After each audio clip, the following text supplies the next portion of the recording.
We are a little bit past 7 o'clock, so I'll call this meeting to order. Karen, can we get a roll call, please? Councilmember Gerard. Here. Councilmember Husnick. Here. Councilmember Munson. Here. Councilmember Byström. Here. Mayor Bain. Here. I ask all those that are able to please join us in the Pledge of Allegiance.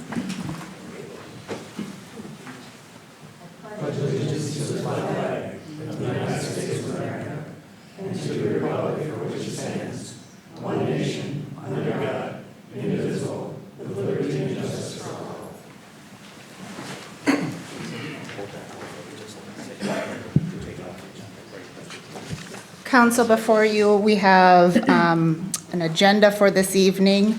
I will note, especially for those that are in the audience, that we have slightly reordered the agenda items to accommodate the public hearing that we have tonight for the tobacco ordinance. So nothing new on the agenda, just a reordering of items. And if I could, I'll entertain a motion to approve the items on tonight's agenda. I'll second. Got a motion and a second. All those in favor signal by saying aye. Aye. Aye. Opposed? Agenda approved. First item tonight is our open forum. Open forum is your opportunity to provide council feedback on any item of your topic or any item of your choosing. We ask that you limit your comments to 3 minutes. And I would say that we have also a public hearing tonight related to the tobacco ordinance. So if you're here to talk on that item, you're welcome to speak in open forum. But if you'd rather wait for the public hearing, we welcome comments at that point as well.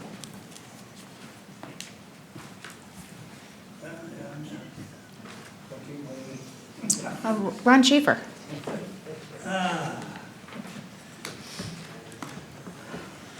On Schaefer, Forest Welcome. Lake. It's the same old items I got. Although I heard that last week or the last segment or meeting, the lady who was, I don't know, she was from the planning commission or something, said she's not looking back, she's looking ahead. Well, I'll tell you one thing, if you don't look back, you're going to make the same mistakes you made before. That and my complaint again is equal services. I'm paying the same amount of taxes as everybody else. Police go by once in a while, but they go by here all the time, and you're in the city. Fire protection is pretty non-existent, and this was my choice to move here. But I was paying over $200 less in taxes than I'm paying now. I can't see the street lights that I'm paying for, so why don't I have a street light every 100 feet by my house? Why don't I have walking paths? Why don't I have parks? You're charging me for them, so I think I should have equal services for the money that I'm paying. And everybody looks at me like, oh yeah, I've heard this before, but nothing ever happens. You don't do anything. Why don't we build a fire station out there where we live that would help protect us? Maybe I could get out of being in a number 10 category to 5 or 6. That would save me money. And that's my main concern. I want to save money. I'm getting older. I'm not working anymore. I try to hang on to every dollar I got. You know, if it wasn't for beer, I'd go crazy. So let's equal things up here a little bit here. If you're in the city and you got walking paths and parks and all that stuff, you should pay more. And if you're out in the country where I live, remember, people say, why don't you move? Well, I didn't move into Forest Lake. I never wanted to be in the city. I left St. Paul. I wanted to live in the city. I could have stayed right there. I wanted to be a country boy. And then the city annexed us. I don't know who these guys in the black robes were listening to, but they're men witches in my opinion. We paid money to fight it and we lost. And I never did find out why, what made them determination to make the decisions they made. And I think that was a shame. I think they should have told us exactly why they did what they did and what the outcome would probably be if they hadn't. So think about us in the old township and see if you can save us some money. Thank you. Thank you. Don Kotowski? Did I say your name okay? Welcome. Hello. I received a couple of notices. One is for parking. We're rebuilding our house on North Shore Trail and currently living at 632 3rd Street Northwest. There's an odd gentleman that lives next door, and I'm sure the complaint came from him. He has 2 full lots, and his house is distant from where we're living. And it's a big problem to park in a kind of a stubbed-off road. He seems to think he owns that, or, you know, I don't understand why. For one thing, it's a detriment to the property. It's a rental property. And you should be allowed to park on it as if it were a city street. So I don't understand that complaint. Of course, it was an anonymous complaint, but I'm sure he's the only gentleman that would be anonymous. Then at our property at 8374 North Shore Trail, where we're rebuilding our house, and it was demolished, and I'm reinforcing the foundation, and we're going to build a new house. We have a semi-trailer for storage, and the city apparently, Donovan Hart, is trying to classify it as a storage container, and I don't believe it's the same thing. And he also thought we had a couple of trailers, inoperable trailers, but it's actually the neighbor's dock that he was thinking of. But I don't understand why it would be a problem to have a semi-trailer, which is completely movable, to use to store things in. And it's not a permanent situation, and I guess I would like a judgment on that of sorts. So you're not on our regular agenda for this evening, so thank you for being here. Okay. Patrick, could you provide some feedback on how, if he wants to do an official appeal, maybe connect information and take offline, staff can get you some information on how to officially appeal the letter that you received? Okay. Yes, since I'm not familiar with the material here, if you stop by the City Hall or email it to us, we will take a look at it and ask, as like the mayor said, an appeal, or ask us to reconsider or take a look at what the situation is. That's the best I can tell you for now until I know exactly what's going on. I'll have to talk to Donovan and things along those lines. Yeah, in both these cases, it seems like the city is going out of their way to appease this gentleman. Yeah, I don't know the circumstances. I know most of our property matters are by complaint based. It's not a proactive, but it's a reactive. So we've obviously had a complaint by a neighbor that we had to respond to. So we'll review that tomorrow. If you want to leave your name and address or the mail or something, we'll be happy to try to figure out what we can do. Thank you. Thank you.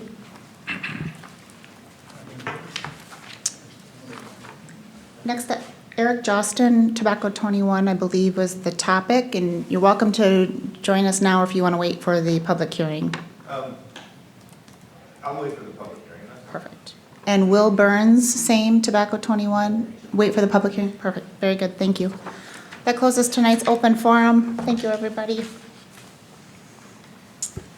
Council, we now have before us the consent agenda, and if I could make a recommendation that we remove items O, S, and U. And so I guess I would make that a motion to approve all items other than O, S, and U, or I will entertain amendments to that as well. So O, S, and U, yep, S was on my list as well, but also B. B? B. Oh, perfect. Madam Mayor, Yes. the staff requests that you remove item H. Permanently remove it, or? Yes, we'll have to bring that back. Okay, so we are taking off item H entirely. That will not go on to the regular agenda. That will come back. And then we will move to the regular agenda items B as in boy, O, S as in Sam, and U, umbrella. I will either. I'll second A it. second or amendment? Very good. Motion and a second. All those in favor signal by saying aye. Aye. All right, next item is item 6B, the city council meeting minutes from July 22nd. I was not present at that meeting, so just want to abstain from approval of that. I'll motion to approve. I'll second. Motion and a second. All those in favor signal by saying aye. Aye. Oppose? Abstain? Abstain. One abstention. Very good. Next item is item 6O, which is the service agreement for Lake Center for Youth and Families. I asked this one to get moved just for a little more explanation and clarification around the dates. And I believe Chief Peterson, you're going to walk us through those. Yeah, Mayor and City Council members, for a little clarification on why the Lake Center for Youth and Family 2019 agreement with the City of Forest Lake is back on tonight's agenda.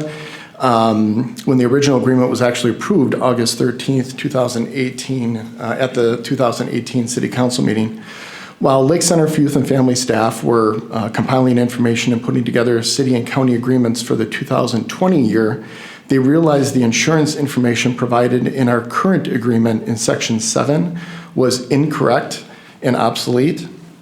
According to Section 13 of the agreement, any alterations, variations, modifications, or waivers of the provisions of this agreement shall be valid only when they have been reduced to writing, duly signed by both parties, and attached to the original of this agreement. Instead of typing up a separate memorandum clarifying the new insurance information, Lake Center for Youth and Family staff, I spoke with them, and they thought it would be best to just update a new agreement with the updated insurance information in Section 7 and have all parties sign it. I have reviewed our current agreement and the new agreement that's in your packet. No other information is different between the two agreements other than the updated insurance information. I do apologize for that confusion, and I probably should have had a cover letter explaining that. But hopefully that clarifies why it's back in the on the consent agenda. Thank you. I will entertain a motion to approve. I'll motion to approve purchase of service agreement with Lake Center for Youth and Families Incorporated. Second. Motion and a second. All those in favor signal by saying aye. Aye. Aye. Oppose? Motion carries. Next item, approve water shutoff, water meter non-compliance. I had asked a question offline to Dave this morning, and I thought it was just good information for all of council to hear. So wanted council to just have an understanding of the process of what has been done so far and what the next steps are related to water meter non-compliance. Dave? So every quarter, staff goes out and reads water meters. On the water bonding as well, we've been talking about that to replace all these meters that are about 18 to 20 years old. So these are the ones that are starting to fail. We're probably losing between 125 and 150 meters per quarter that just have failed or are too old. So what we do when they're able to not be read, we send out a form letter just saying, hey, we just need to get into your house, replace your meter. It's no charge to the resident. You just need to put a new one in. Usually get about half the people that probably respond back that first time. So if a quarter goes by and that meter hasn't been replaced, we kind of send out a second letter saying, hey, we contacted you before. Please give us a call. It'll take us 20 minutes to get another. We'll repair it. So if you don't get a response from that, usually you get another half or so. The third consecutive quarter that they don't respond, we send out a certified letter saying you have 10 days from receipt of this letter to either get your meter replaced or get on the schedule. We understand that maybe within that 10 days they can't schedule it, but you want it on the books to get it fixed. After that 10-day on here, there's 4 of them that have not replied. We actually got 1 call today, so that's down to 3 now. Typically, when you go out there, so our next step is tomorrow morning, we go out and paint the curb stop to where the water shut-off is, and then put 1 last door hanger up on their door saying you have 48 hours from this point in time, otherwise it'll be shut off at this time at this date. So usually when you paint them blue and you give them that last hanger, they think you're not joking anymore and that you're kind of serious. So it's actually pretty rare. Last year we didn't have to get any certified letters. In 2017 we sent out between 10 and 17 of them, and all of them complied before we shut water off. So as long as I've been here, we've never actually had to shut the water off. It's just, this is finding that we're not kidding anymore. We need to get in and fix it. So pretty good guess that these 3 people are gonna, once they see the blue paint in the front yard, they're gonna understand we're not kidding. So that's basically, in a nutshell, what kind of goes. We give them 3 and then a 4th little extra one too. So we try to give them as much leeway as possible. We just need to be able to read how much water they're using, and that's your catch. So basically giving them a year is what it amounts to. Pretty So much. I think that's pretty fair, Right. you know, so. Thank you, Dave. Any further questions of Dave? Okay. I will entertain a motion to approve. So moved. Motion and a second. All those in favor signal by saying aye. Aye. Opposed? Motion carries. And our final consent agenda item that was moved to the regular agenda is the approve the hiring of the police administrative assistant. And this one is my fault. I noticed that when I was reviewing minutes, we had the public works employees on the regular agenda. And we haven't had this particular hire on the regular agenda. So I'm moving it to the regular agenda just for consistency purposes. So if we could have Chief Peterson walk us through this particular hire, and we'll go from there. Sure. In 2017, the City Council hired a third party, the Center for Public Safety Management, to complete a review of the Forest Lake Police Department's operations. This study started in the early fall of 2017 and was completed in February of 2018. One of the study's findings was to hire a non-sworn personnel person to assist with the many duties and responsibilities of the police administrative assistant, namely records management, evidence and property room, and crime analytics. This position was approved by the City Council in the fall of 2018 for the 2019 budget. I presented this new position to the City Personnel Committee in June and to the full City Council in July. We posted and received approval to post for this position. We posted the job and received over 60 applications for it. As you can see in your council packet, Julie Griffin passed our very thorough hiring process and has accepted a conditional offer of employment with our department contingent on her passing a background investigation. And that background investigation started late last week. Staff recommendation is to hire Julie Griffin at the city's pay scale of grade 5, step 3, once she has passed the background investigation. If you have any questions for me? Any questions of Chief? Chief, this was this a budget item for the full year? So we're kind Yes. of getting the benefit of a late hiring process from a budget perspective? Exactly, yes. So it was approved in late 2018 for the 2019 budget, and as we know, we're already through July. So we're expecting a possible potential start date of early September. Terrific. Thank you. Not hearing any further questions, I'll entertain a motion to approve. So moved. Second. Motion and a second. All those in favor signal by saying aye. Aye. Opposed? Motion carries. Welcome, Julie. Okay, moving on to our regular agenda item. First item on our regular agenda tonight is a resolution accepting donation from Muskie Company. Do we have a representative from Muskie here this evening? We do not, okay. I will entertain a motion to approve a donation. I'd make a motion that we accept the donation with gratitude, Resolution 08-12-19-02 from the Muskie Company Foundation Remax Synergy for the Forest Lake Heart Safe Program. I'll second it. Motion and a second. Any discussion? Many thanks for this generous donation. This has been a great program for us. Madam Mayor. Absolutely. It seems that almost every meeting we are thanking someone, and it's just phenomenal how many groups step forward and help the city out. And this is just one example of many that I've seen in my short term on here, and I just really appreciate all that they're doing. Absolutely agree. All right, we have a motion and a second. All those in favor signal by saying aye. Aye. Opposed? And motion carries. Thank you so much. Item 7B, tobacco ordinance. We have a public hearing tonight. For tonight's discussion, we will have Dan walk us through a presentation.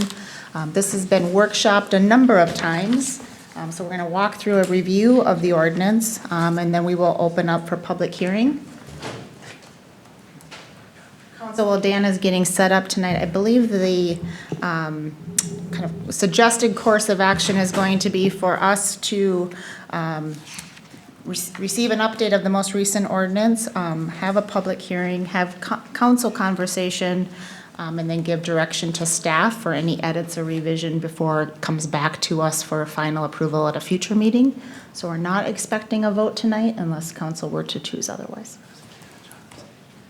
Mayor, members of the council, I do have an update here, kind of how we got to where we are tonight. Kind of walk you through a little bit of the background in what started this process.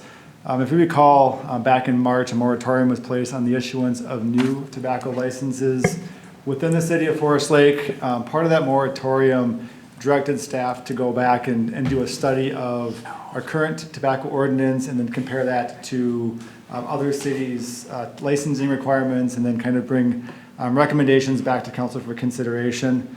In April, during a city council meeting, council engaged in a scoping session. We kind of focused that down and say what areas specifically do we want this study to kind of focus on. So a scoping study was done in April. Staff then went back, looked at the League of Minnesota Cities, what they had for model policies. We looked at their recommendations. We also pulled together other cities within the state that actually recently adopted a tobacco ordinance updates and kind of pulled that all together, looked at our current ordinance and kind of looked at what was kind of industry standard, so to speak, versus our ordinance, and then kind of brought that back. And if you recall, back in June, we went through the existing tobacco ordinance, basically line by line, section by section, and said what sections we want to see updated, took back all of that feedback from the workshop, pass it on to the city attorney, who then drafted the updated ordinance that's before you tonight. If you recall, here is a timeline. This has been presented since April when we first started working on this project.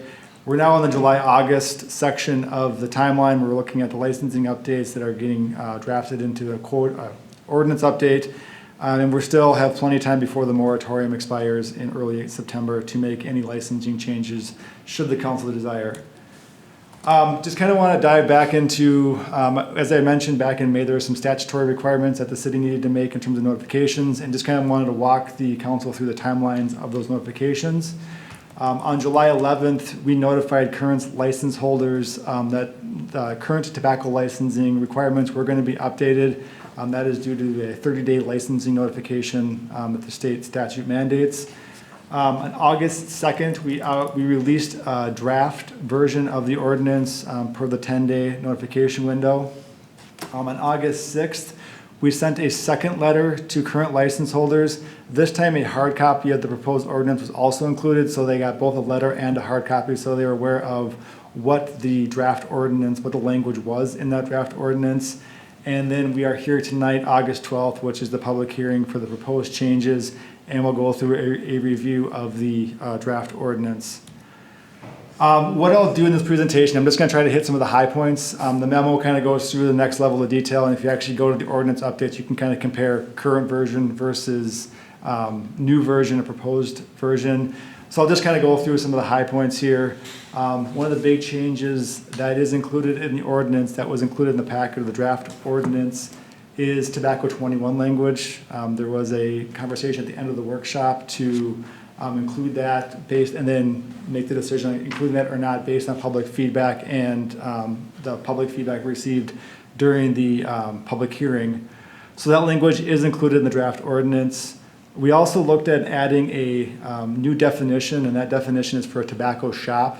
That is for a location, and the way it's defined in the ordinance is a location that gets 90% of its gross revenue from the sale of licensed products or tobacco nicotine-based products. So we added a tobacco shop definition. And the next level of tobacco shop definition is we added a location restriction. So if it's a tobacco shop location where, again, they're selling 90% of gross revenues from licensed products, we added a location restriction where they can't be located closer than, they can't be 500 feet or less to a city park or a school. So they have to be 500 feet or further away from property line to property line if you're a tobacco shop only.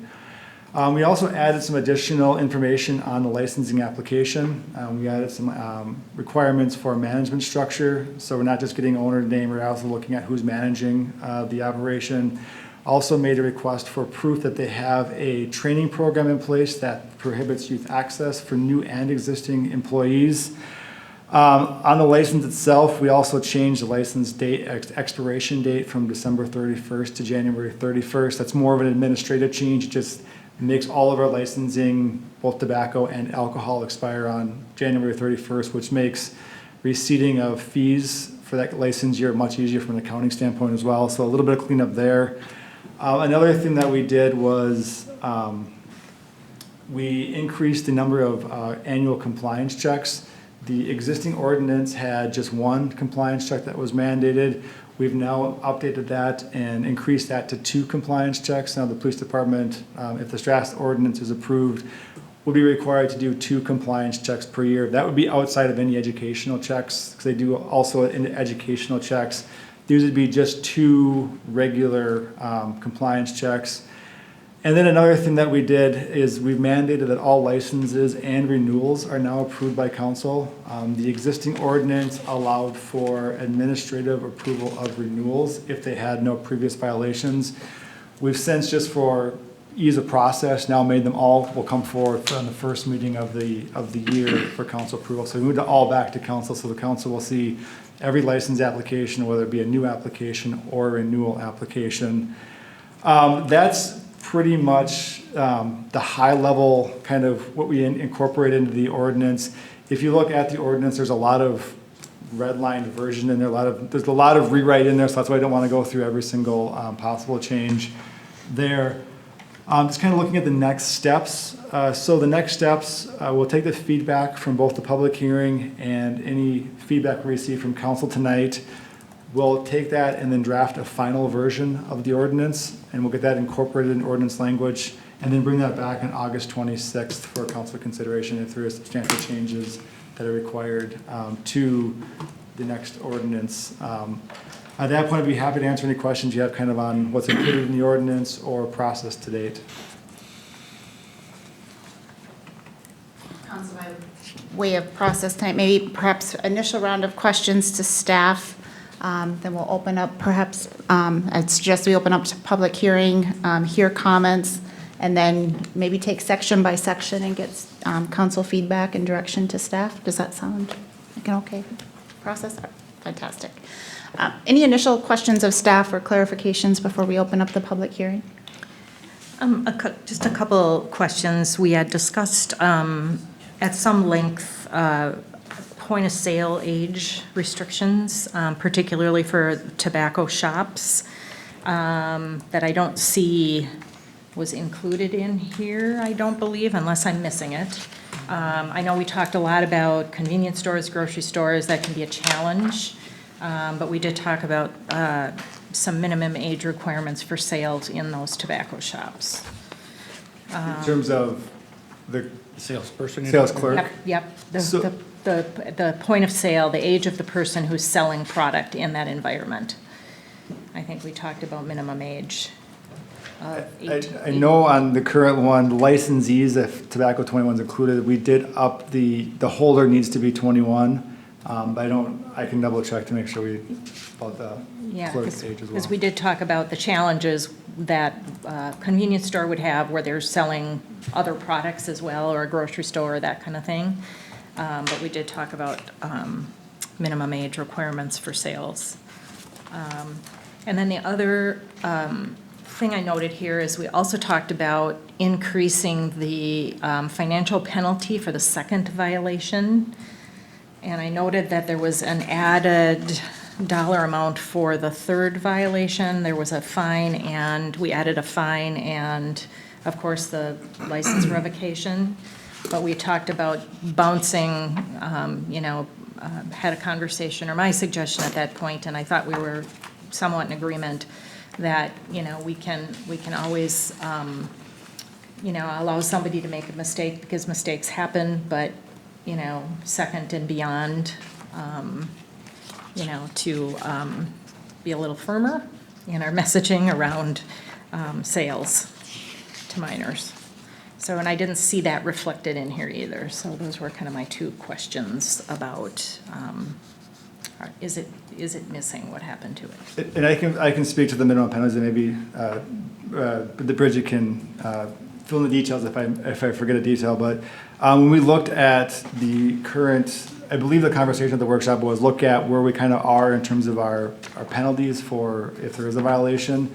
And when we looked and kind of polled other cities, other municipalities in terms of where their violations are, we were on the higher end of that, and we didn't get a specific dollar amount, so we just kind of left that is an easy change, though, if we do want to increase that to a different dollar amount. But when we went through and looked at what other cities are, we're well above state minimums, and we already were on the higher end, because those were the last revision of the ordinance that focused primarily on increasing the minimum penalties.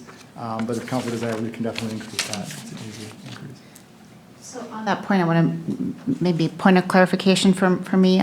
So I'm assuming we are talking about section 118.12, paragraph A, subparagraphs 1 and 2 and 3. So second violation is $550 fine, but then the third violation is a $250 fine and license revocation. Does the fine go down for the third? I get their license is revoked, and that's penalty certainly, but. So the current ordinance does not have a penalty associated, it's a revocation. So now we add a revocation plus another administrative fine of $250 on top of it. So. Okay. And Councilmember Bystrom's point was you felt like the second violation was going to be higher than $550. Okay. Absolutely. Go Your ahead. Honor, if I can just speak to that. So if you look in state statutes, 461.12 subdivision 2 establishes the minimum administrative penalties for sales to minors. And those particular dollar amounts that we looked at when we were reviewing this included a minimum penalty of $75 for a first offense, $200 minimum penalty for a second offense, and then for a third violation within 24 months, state statutes require imposition of a penalty of $250, and then you can also have at least a minimum license suspension for at least 7 days. So based off of that, that was what kind of drove it. It kind of goes up and down, but because the way the code is currently worded, it requires license revocation. So it was mostly to comply with what's in statute for that financial penalty, but it's certainly open to council revision and suggestion. Okay. Any other points of question? I have a number of questions related to some of the provisions, but I can hold until after public hearing. Is there anything else we want to clarify before opening up public hearing? I'd rather have the public hearing first. Very good. Yeah. That said, I'll open up public hearing. If you have any comments that you'd like to make to council on the revised ordinance, please come forward.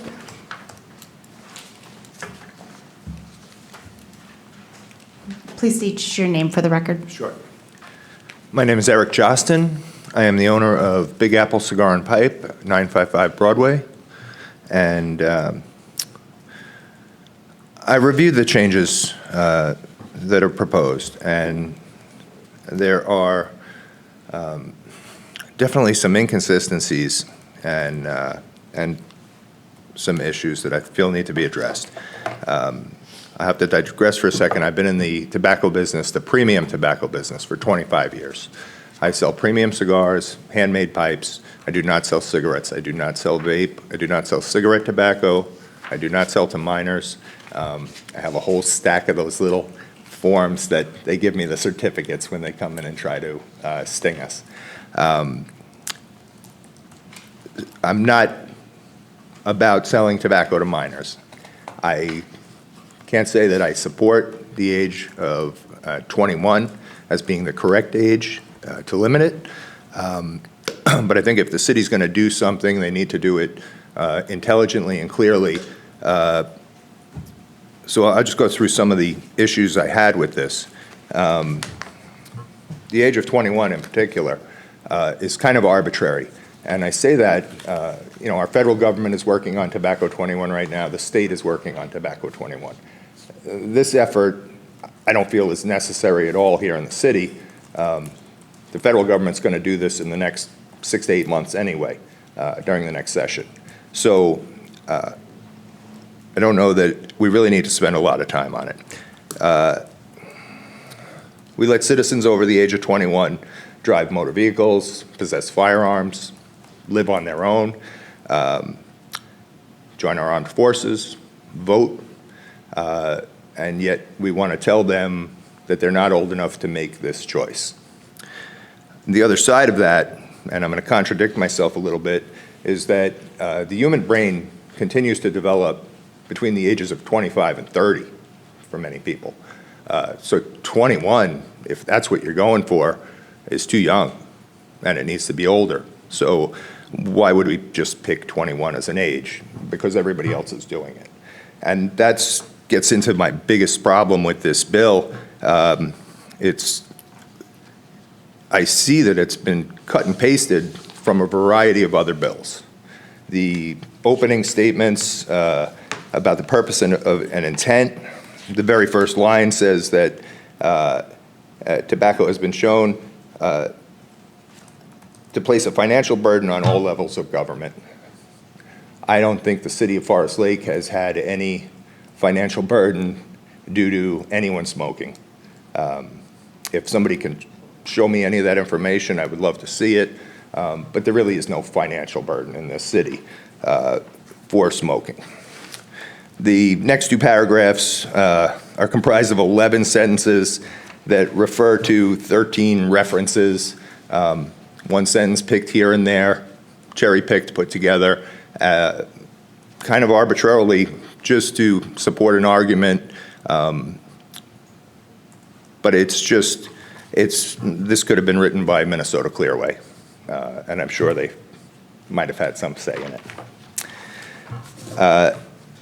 So the intent of it is not clear, just based on what we're saying there.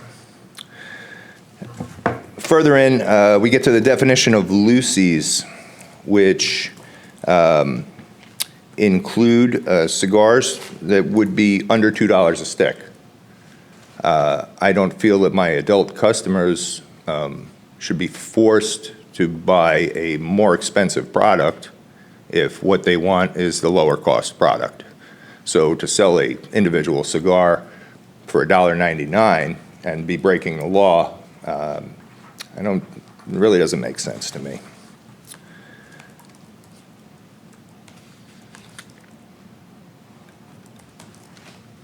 The amendment also makes no provisions for those who are currently over 18 and currently purchasing tobacco legally. There's no grandfather clause written in here. So it's not very clear that, hey, you're old enough today, but tomorrow you're too young.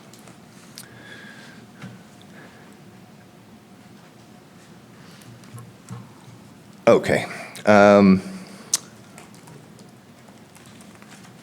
The license expiration date of January 31st, I also felt like that was kind of just arbitrary. I have worked with city, state, and federal governments on tobacco legislation throughout my entire career. And just to say January 21st is when it expires, well, right away I question my current license expires on December 31st. So am I going to buy a license for a month and then have to renew it for February 1st? No, I shouldn't. But it's not clear in that section as to why that change is.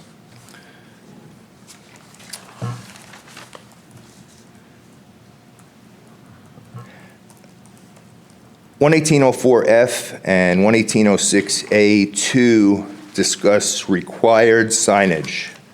There is no definition or specification for that required signage.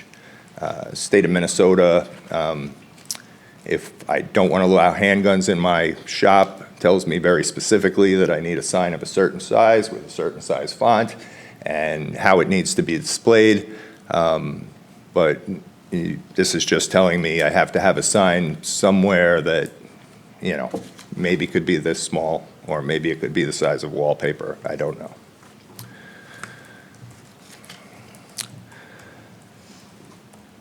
(11804H) discusses location requirements for new licenses, and it very clearly says new licenses.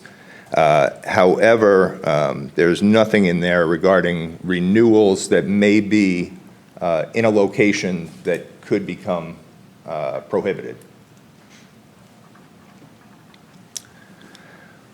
11811B and 11811C address possession and use of tobacco products by those under, I can't even call them minors anymore, but those under the legal age. I've got to wonder that Forest Lake invites a lot of people from surrounding towns. We have this beautiful lake. We just had that big fair for the 4th of July. A lot of people come here from other places. If somebody came from Hugo to go fishing on Forest Lake and he's 20 years old and he bought his cigarettes legally in Hugo and he can smoke legally just about everywhere else in the state, with the exception of 25 or so other cities that have passed laws on this. So I find this unenforceable. I can't believe that the police are going to want to spend their time writing tickets to people that are legal 5 miles down the road, yet illegal here. 118.12A3, yeah, you just discussed the lower fine for the third offense. Several years back, I worked with this city's government on raising those fines because they were too low. It was $50 for the first offense, $100 for the second offense. That is not a deterrent for people that, you know, want to make a living selling cigarettes, which is, you know, so low profit that they have to, they're willing to take that chance. So I definitely commend raising the fine on the third offense as well. You've changed the wording from fine to administrative penalty, indicating that there's some administrative cost attached to that. I think the cost attached to revoking someone's license should be higher than a second offense, let's say. And lastly, I'm just being nitpicky on 118.14. I can sell tobacco to somebody under 21 who's lawfully recognized religious, spiritual, or cultural ceremony. Well, I don't know if I can make that determination. So there really is no guidelines for that. Cultural ceremony to me might be a wedding, and I don't think anybody would deny that. So can I sell cigars to a kid that is having a wedding? I know the answer to that, by the way. So I guess that's all I have. Like I said, I've worked with many forms of government on tobacco legislation. I've outlined what I just went over with you, and unfortunately I only printed 6 copies, but I'd like to leave them with you to distribute. And I would invite everyone to stop in my shop or give me a call, and if you have questions, sometimes what we learn from other cities is not always the right way. And I really would like to see Forest Lake make their own decisions rather than just taking pieces of other people's legislation. So if I may. Please. Thank you so much.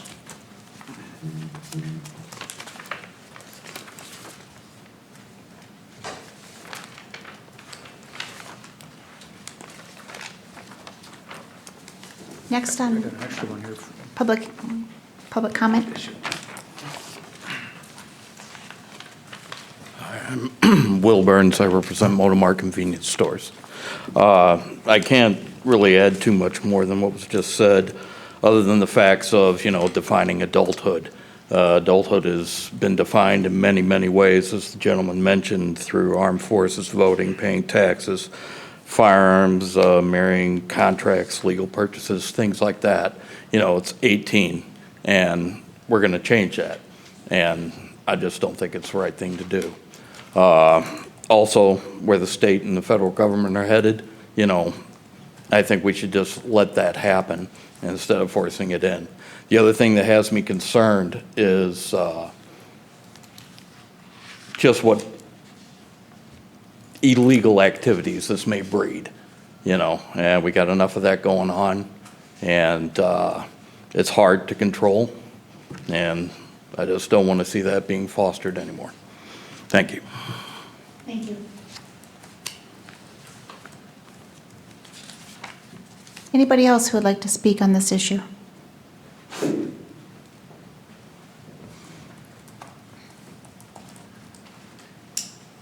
Welcome. Howdy. My name is Susan Young, 9950 199th Street North. In some ways, I don't have a dog in this fight. My girl's grown. Although she knew what would happen if she ever came home smelling of tobacco smoke. I've heard the comments. I also volunteer with the Forest Lake, what used to be called the Youth Service Bureau and is now the Lakes Area Partnership for Youth and Families. Volunteer with Forest Lake Most.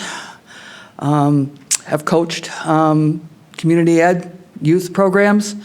Have been really involved all through my daughter's schooling with youth groups. Had a mom who was a nurse, so I listened to health effects.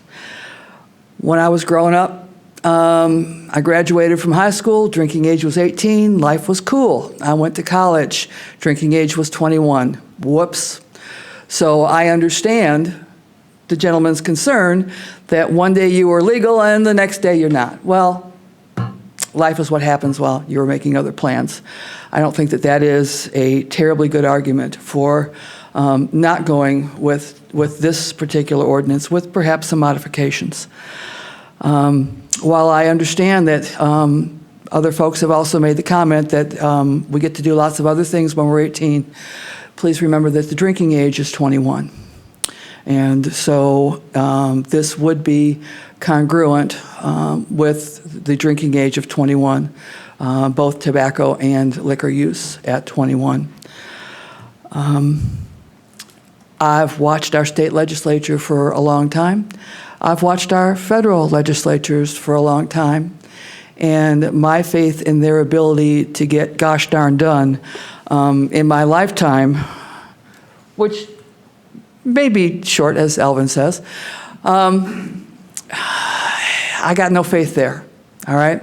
So if we care about Forest Lake kids, because that is our purview and my purview as a Forest Lake resident, we need to be setting the standards for our kids. I am in favor of the bulk of this ordinance. I understand that some of you have concerns about possession. If so, delete that portion of it. However, I did read the letter from the consortium of retailers. I wanted to say sellers, but retailers. And they indicated that if the ordinance goes, they want very much to have that possession included in your ordinance. And I understand their reasoning why. I've heard the argument over and over again, if one city's sales tax goes up, then people will buy someplace else. If we have a tobacco 21 here, people will go to Hugo. But they won't go to Scandia, but they might go to Hugo. And your point is what? I haven't seen there to be a lack of fireworks sales across the street here, 4th of July, even though folks can go to Wisconsin to go buy. So to me, that is not a significant argument for Forest Lake not going to Tobacco 21. The biology, the physiology, the chemistry of tobacco use at a younger age is significant. It is hard science. It has been proven over and over again. Would I love to see both alcohol and tobacco go to 26? Insurance companies understand the difference between 21 and 26, and they give all the kids a monetary penalty for being between the ages of 21 and 26. I understand that no ordinance is perfect, but I am asking you not to allow the perfect to get in the way of the good. And I am urging you to significantly adopt this ordinance, perhaps taking out the provision for First Nation use, ceremonial use, perhaps taking out or modifying some of the possession provisions. But I strongly encourage you to help us protect our kids and to help us, me especially, deal with the long-term effects of cigarette smoking on my health insurance and my future tax bills. Thank you. Thank you.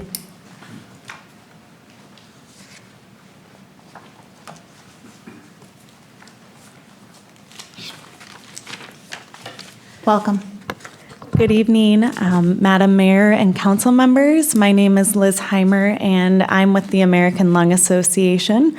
The American Lung Association works with Washington County Public Health on tobacco prevention and reduction, and we've been doing a lot with Tobacco 21 policies. We have a lot of experience with the different communities across the state, which is now at 40. Scandia, your neighbors next door, are one of the communities that are seriously looking into this because of the e-cigarette epidemic that we're in. And so I just wanted to commend your efforts tonight on exploring new policies, updating the ordinance, having this conversation with the public, because this is about our kids. This isn't about non-compliant retailers. We know that it sounds like the retailers here are very responsible. This is about the 18-year-old kids in high school that can still purchase these products legally. And that's why products like what I'm about to show you. So here we have the Sorin. The Sorin is a product that is commonly used among kids, very easy to conceal in plain sight. I would assume if any of us were to look at this without knowing what it was, we'd have no idea. Who is their market here? We have also products like the Juul. This looks a little bit different than the Juuls you may have seen. This has a wrap on it. There's a lot of kid-friendly wraps for these to make them not look like a tobacco product, even though they already don't look like a tobacco product. And then, of course, there's the pen-looking products that look very similar to other products that youth already use. And so not only that, but these have very high levels of nicotine in them. And nicotine is one of the most addictive substances known to man. Legal or not, this product is dangerous, and it's the leading cause of preventable death and disease. And so I think it's really important that we consider that every community considers doing more education on the topic, community engagement, because strong policies come with community engagement. And so whether or not that's moving forward with this policy, looking into other policies such as flavored restrictions so that there's not cotton candy or bubblegum flavored e-juices out there, whatever that might be, but just making sure that we're well informed so that you can move forward confidently and comfortably. And so the American Lung Association is not asking you to repeal this policy or anything like that. We're happy to see that you're trying to make progress, but we'd really love to help assist in any way to help raise community awareness and give people the evidence-based information they need to make some good decisions about this, because this is about our kids right now. And so I know you have a moratorium coming up. My hope is that perhaps you can pause on Tobacco 21 so that we can help do some education, so that we can help spread some information. So thank you so much for listening to everyone tonight. Appreciate it.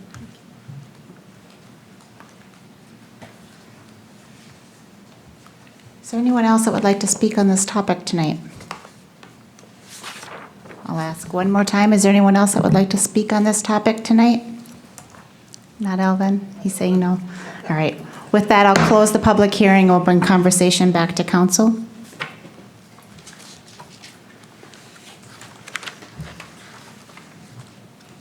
Council, perhaps to facilitate kind of an orderly walkthrough, perhaps we take approach similar to what we took with the garbage contract, where we walk through section by section. Any questions, edits we might want to see back from staff, comments? Does that sound like an okay way to proceed? All right, which means I need to just get to the top of this. Bear with me for a second.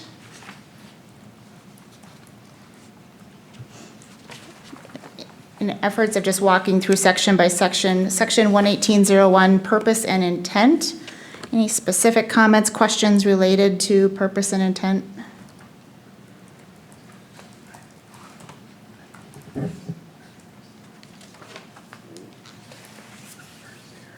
Not hearing any, and this isn't going to be a perfect walkthrough. I'm assuming jump around at some points. 11802, some of the definitions and some of the new terms that we have defined. Any questions or comments on any of the definitions?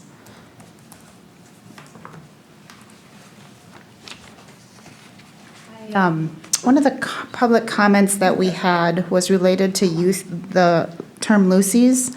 I understand the intent of the requirement is to, I'm not going to be able to articulate it very well, to just try to eliminate just the buying the one-off and the very inexpensive purchase. I guess maybe question to consider would be if there's something better than $2 per item, if that is indeed arbitrary and indeed punitive for perhaps the cigar experience, is there something that would be, I guess, question for staff to maybe come back with is that the right dollar threshold? Your Honor, may I just make a brief comment on that? Yes. So as the code stands today, Lucy's is a defined term. It does not reference the cost of the product, but it's basically an individually wrapped product. And as your code stands today under section 11806, it is illegal to sell Lucy's, period. So the purpose of the revision was to carve out the exception specifically for premium tobacco, premium cigar products. So that's perhaps where some of the confusion is going in. So going from a place where you cannot sell individually wrapped cigars of any value to a place where you could sell individually wrapped cigars, but placed at that $2 price point. And that's sort of driven from some of the state statutes, and I'm trying to pull up the state statute right now that deals with the regulation of that product. So just to be clear, it's actually making it less restrictive than the current blanket prohibition. Good, thank you. That seems reasonable to me. I'm glad it was cleared up. There was one of the definition questions was around location, and so one of the questions that was brought up is we talk about new locations. Just point of clarification, making sure I'm understanding, and then also for purposes of the audience. The reason we're defining new locations or for new licenses is because the assumption is that any existing tobacco holders would not be impacted by the 500-foot requirement. Is that correct? Members of the council, that is correct. So the language says no new license, and licenses are typically referred to as new licenses versus renewal licenses. So certainly additional language could be added to provide any additional clarification requested by the council, but the intent of the section is that anyone who has a license today would be able to continue an operation in existence, get that renewal license, would not be impacted by these restrictions. What it would impact is that you could not obtain a license, and the license is the tobacco license, which covers the entire spectrum of licensed products at any location within that 500-foot buffer zone, if you would. Any other questions, comments related to the definition section? Not hearing any, we'll move on to section 11803, which is license. The first portion of the license talks about the application. And I have a question here. And it's question slash observation. We go through great amount of detail talking about definitions of products and talking about some of the restrictions. But we've got a very broad statement in here related to requirements of what a training program would be. Or we just say that we require an affirmative statement that there is a training program for new and existing employees. I guess my request to staff would be to look for some model ordinances or language of being more specific. Otherwise, my fear is that we get the affirmative statement, yes, we've got a training program in place, and what would be our basis for denial if somebody essentially checked the box? So how do we go further, and there's got to be some have gone before us on putting some requirements around timeline, strength of content. I'd like to just see us be more descriptive, or else, again, I think this just becomes kind of a check the box, which means it kind of goes on the wayside.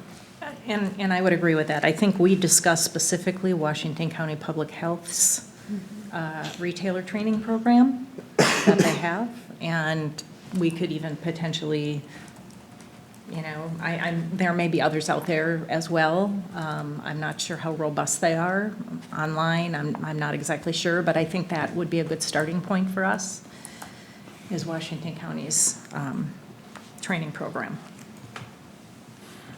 So that comment is a little bit in this section, then it's a little bit of also the reasons for denial. I'd like us to have some ability to deny based on an insufficient, which means we've had to have defined something that is more sufficient. My other comment in this area is we talk about, we require the disclosure of management structure, which I think is great. But I'd like to see us link in some ability of, okay, what are we looking for in that disclosure, and what would be some reasons for denial? I'm not sure what that looks like, but we're asking that question for a reason, and I'd like us to be able to be more clear in the ordinance on what we are using that for, or what is the standard that we're looking for. I know we require background checks. I think we're looking for something that's more robust. I would agree, Madam Mayor, and I think that gets at what Kathy was stating earlier about the point of sale, who can do point of sale in a tobacco shop, not the convenience stores, but the actual tobacco shop. Right.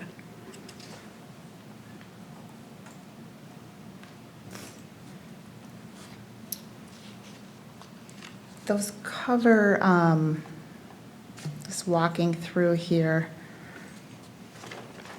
Further down, we talk about investigations and the information that we are going to collect as part of that background check. I think linking that language to the information that we collect as far as the management team is helpful to the extent that we have the ability to do so.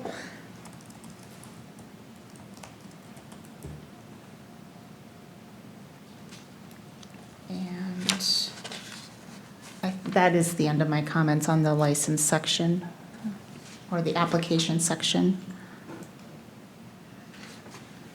And I think to address the gentleman's, item E here, the gentleman's comment on that arbitrary expiration date of January 31st, I think, Dan, you mentioned the reason why we chose that date is because we wanted to align with other licensing to be able to kind of clean this up and be able to get it all done at once rather than drag it out, right? Correct, and there's also historically past practice has been council always cancel this last meeting at the end of the year. We don't want to have an issue of a license expires without the possibility of a renewal. So if an applicant gets it in, say, the 26th of the year and the last council meeting is on the 19th, they would be without a license for 2 weeks there. So this way, we're in a current budget year, or a new year with full council meetings scheduled. Okay, so we're going to automatically extend the existing licenses to January 31? Okay.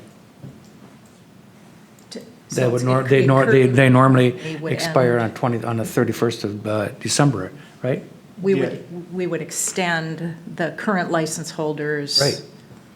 Deadline a month, That's what right? I'm saying. Yeah. That's exactly what I'm saying. Yeah, so That's they'd our- be, everything would be expired on January 31st, so the Right. renewal would be in, first, second meeting in January. Right. I just want to make sure they're protected in Yep, that, for yeah. that month there.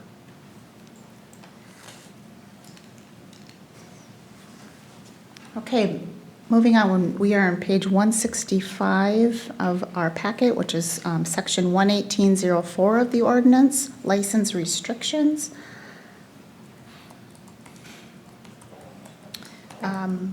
Open up, go ahead.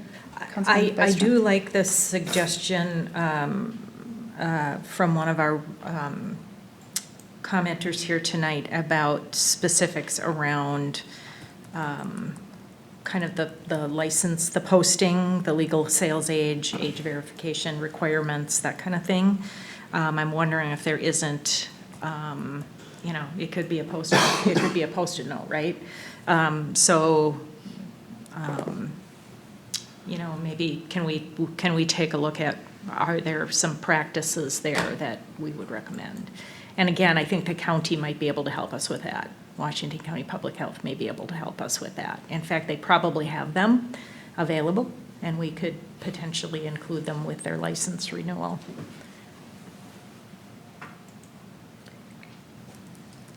And specifically, that is around paragraph F, getting at specifics of what that signage would be. Okay.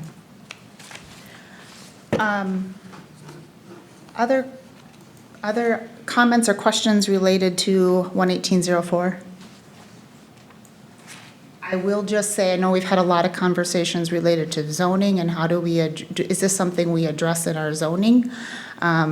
This does not impact necessarily zoning. We're instead taking a ordinance approach in item H, which is the 500 feet of a school or public park. I think that is reasonable. I appreciate staff's work in that area. And I did have a question on that. We did have a little conversation around a zoning cap, and I don't know where that, I'm not sure that lands in an ordinance. That's not proper for it to be here, but just don't want to lose it. Keep it on the Yep. list to consider as part of zoning. Okay.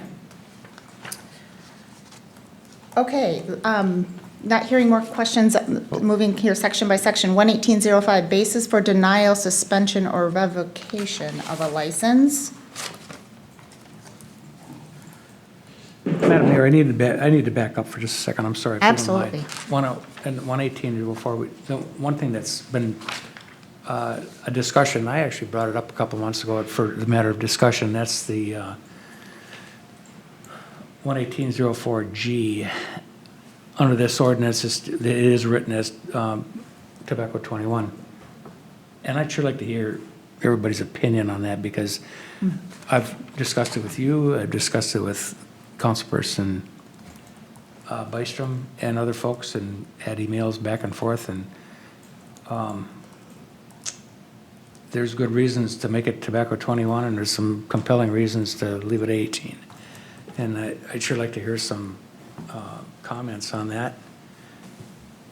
Thank you for bringing that up here. I had it flagged for a further section, but let's talk about it now. So, Yeah. questions, thoughts? Madam Mayor, with Sam, I support Tobacco 21, but I don't know if Forest Lake residents really understand the meaning behind that.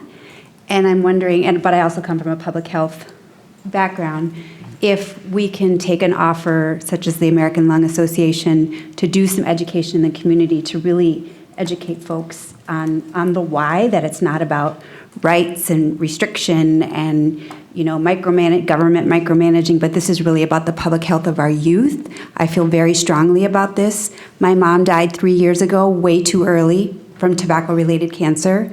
And so this is something that I'm going to feel very, very strongly about. And I feel that while I would love for us to vote on this tonight and vote Tobacco 21, I don't think the community is ready. And I think as a elected official that it's my job also to make sure that the community is understanding why we are doing what we are doing. And so I'm hoping that we can take up the offer from the American Lung Association.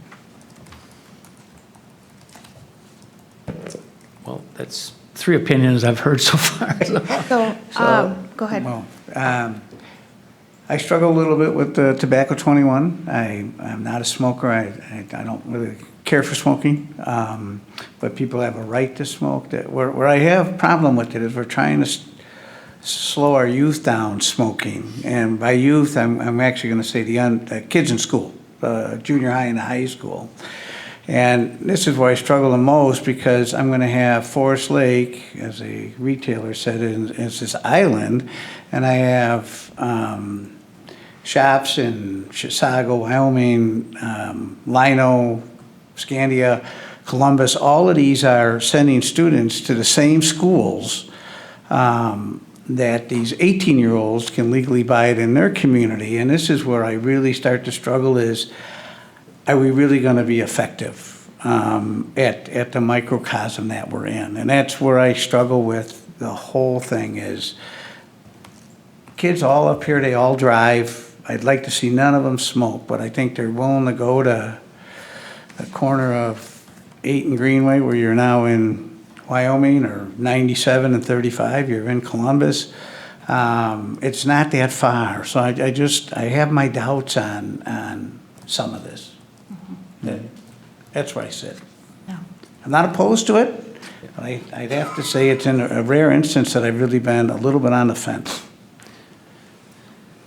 Okay, I appreciate what I'm hearing. I'm the only one vote here, okay, but I really did need that input, because, you know, one of the things that we're hearing over and over and over again is the nicotine use is expanding in our schools. And I blame the vaping thing, because it's so easy and so simple, and all these different flavors and all this other stuff. And the idea that an 18-year-old who's probably could be still in school, having this product on them or whatever, or in their locker or whatever, it's legal. But that does give it access. It does give access to our youth and to younger folks. And that, you know, I come from the era of the Vietnam War era, where the teachers had a smoking room, and all the veterans and everybody else, it was just a common thing, you know, the smoking thing. But it's having its effect nowadays. And based on that, I mean, I don't have any problem with the Tobacco 21, except exactly how our community is going to react to it. And I'm not so sure that the island effect is that big of a deal. You know, we've talked about this both directions, and I've been on both sides of this thing trying to figure it out in my own head. And it's going to be I will make a final decision when the vote comes, but it's going to be based on what's best for this city. Yeah. That's the way I look at it, so. Or what I think is best for the city. I agree with what Councilmember Munson said about feedback from the community on, it doesn't seem, I don't get the sense that this is what, so I just talk to people on the street, and as I talk to neighbors and talk to friends and hear the conversation, it doesn't seem like that's what the city is looking for from our residents don't seem to be looking for that from the city of Forest Lake. What I do hear, though, is lots of parent concerns about tobacco and certainly vape epidemic in the high school. And so part of what I think of is, can we, rather than putting a restriction on the sales and putting that limitation on, would we be more effective with education and more effective with just a different approach? And we have some tools that we can do to support some people that are doing great work already in the community that I think that that's probably a more effective approach than us trying to, in our little bubble, recognizing that, you know, our high school is an attractor of folks from multiple communities, that, you know, I struggle with the effectiveness of just Forest Lake stepping out and taking that move. Especially, you know, if the state is going to make the change, or if the change is going to happen at the federal level, then it's a universal and it's a different challenge. might struggle with this, and I've struggled with the, at what age is somebody considered an adult and able to make adult decisions? And certainly, somebody who's 18 is able to vote for all of us in office, and, we provide them with many freedoms as being an adult, and, smoking is today one of them, and I have a hard time arguing against that. But the other part that really hits home with me is when we talk about possession, and I can appreciate that. If you're a retailer and if you're being held to this standard, retailers are going to say, well, make it an equal crime to possess.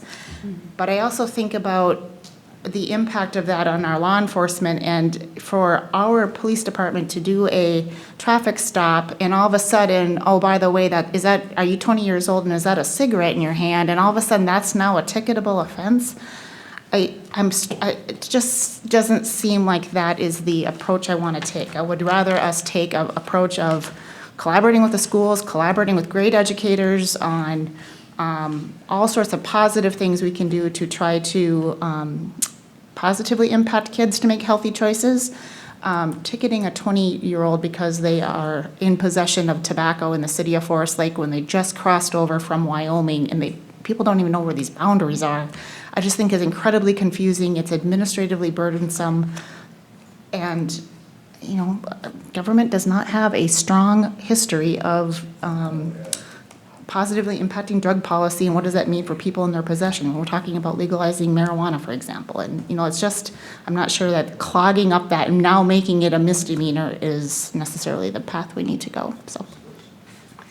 I don't disagree with the possession and use, and in fact, I wanted to be able to spend some considerable time on this section of the policy, because I don't think our goal is to penalize youth. I think our goal is to hold retail and the tobacco industry accountable for getting our youth, providing products, making those products accessible, and providing them to them at a point in their development when they are extremely vulnerable. So I would agree with you there. You all know how I feel about Tobacco 21. I think this is a really important piece for us to consider for this community. I would like us to be leading along with the other 40 cities and counties in the state of Minnesota. And when I reflected back on my meeting notes from April, when we really started our preliminary discussion around reviewing this ordinance, we were at 31. So we've increased 9 since April. So it's clearly having a rippling effect throughout the state. I think cities and counties are understanding when we stand shoulder to shoulder from community to community, when we have the support of a community alongside us, it makes it a lot easier for us to hop on board and be able to get that work done as well. Frankly, the state, and to Susan Young's point, the state has really kind of failed our kids in this regard. They had a great opportunity this legislative session. I know that we had bipartisan support. I know it passed the House. I know it got hung up in the Senate in an omnibus bill, which was really unfortunate. But that has then allowed us as local government to have that authority, to do this, to maybe take this next step on behalf of our community. That's really how the Clean Indoor Air law was passed as well. The work around alcohol is another one. Local communities started stepping up and saying, we are compromising the well-being of our young people in our community. I think we've learned a lot over the last couple decades around brain development. When I review a lot of really evidence-based sources around some of these counter-arguments, there isn't a whole lot of research behind that. Even our military says it's impacting the ability of them to be ready. Ready for combat, ready for action, whatever that means. So with all of that said, what I am willing to say at this point is that if we're not ready, we're not ready. What I don't want to see happen is I don't want to see us throw this out there and not have it have the support that it needs and fail. I think that's the wrong direction for us to go. I think if we can take a first step of strengthening some other elements of this policy, put this on hold, do some additional work within our community, see what the state's going to do. You know, this next session sounds like the federal government is also making some progress on this, perhaps at a national level. You know, I guess that's the direction that I would prefer to go. Would I like to see this be Tobacco 21? Yes, absolutely. But if we're not ready, we're not ready. And I've always been one who is firmly, I mean, I want to be bold and courageous in my policy work. But if the votes aren't there, the votes aren't there. I still think it's an important piece of work for us to be doing. Well, I sure appreciate everybody's opinion, because it'll be a little bit easier when it comes time to vote on this, so, thank you. Yeah, that's good.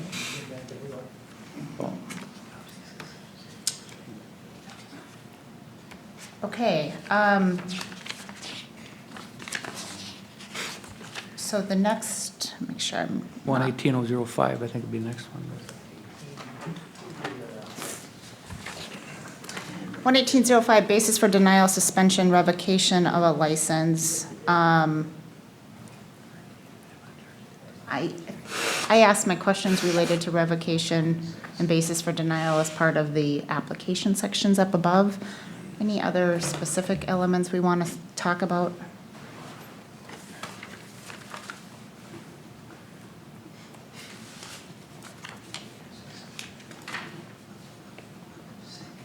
All right.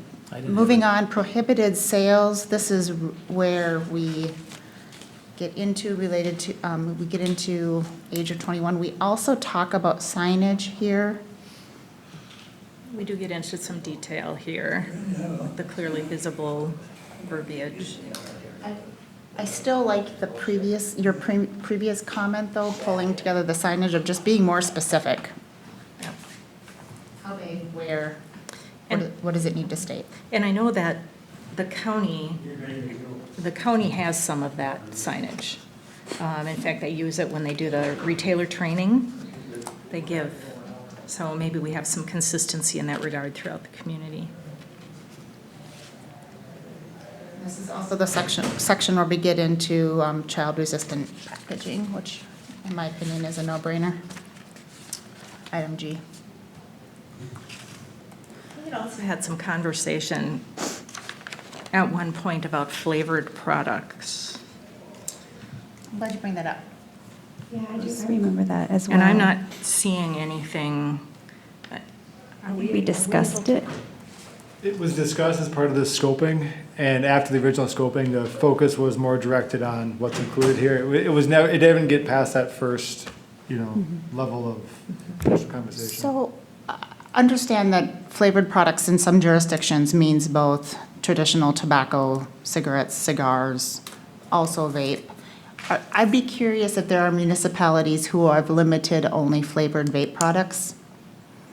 In my opinion, that's the area of biggest concern, and that's what seems to be the big gateway.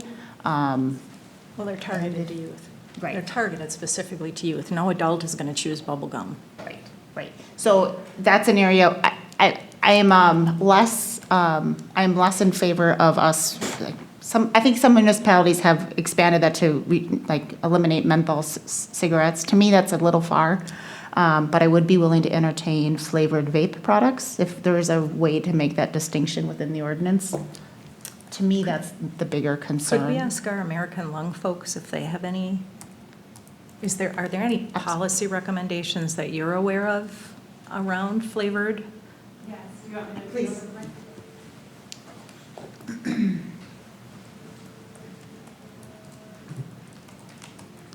Yes, so when it comes to flavored products, we have tried it where we separate the products and only the fruit and candy flavored products are the ones that are exempt. But what we found was that we're still having the menthol products that are targeted at our minority populations. And so these communities like Minneapolis, who at first just did those fruit and candy flavors, ended up opting into the menthol as well and found that as a best practice, as well as Duluth and some other communities in the metro. And so that's our recommendation. Okay, thank you.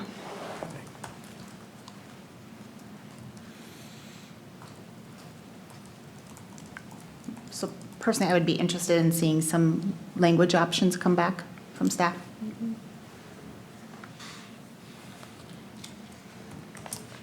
All right, so we're going to move on. We can always circle back and catch any kind of remaining topics that people may have on their individual discussion lists. Vending machines, this is a minor update. Any comments on 118-07?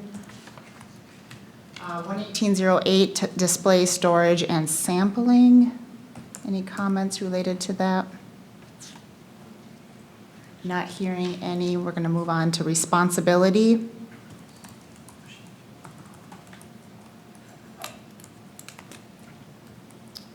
And on to compliance checks and inspections. Quick comment here. Note that we are moving up to be requiring 2 compliance checks. That's up from our required 1. I did have a conversation with Chief Peterson to confirm that his intent, if we were to move up to 2 required, is that we would still do a 3rd educational session, which personally I am in favor of, and open to comments from council as well. That 3rd check is typically, is traditionally funded by a grant. And so assuming we maintained eligibility for that grant, we would have to self-fund the additional 2nd compliance check, which in my opinion is well worth every dollar. I think we're currently doing 2. We are only required to do 1, but we are doing 2. I thought the 2nd was education only.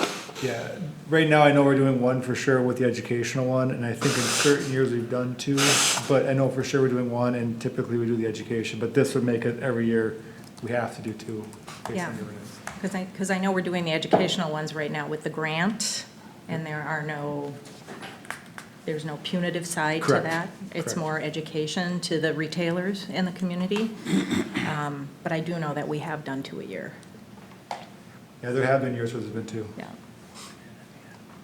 Okay. I'm in favor of the 2 plus the educational, just from, we really want to hold the retailers responsible, because this is what we're trying to stop, is getting it sold to youth.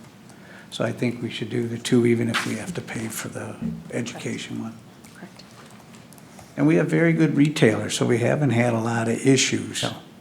But still, these youth are getting their hands on this stuff. Right. Next topic, other illegal acts. This is the section that outlines illegal sales, illegal possession, illegal use, and illegal procurement.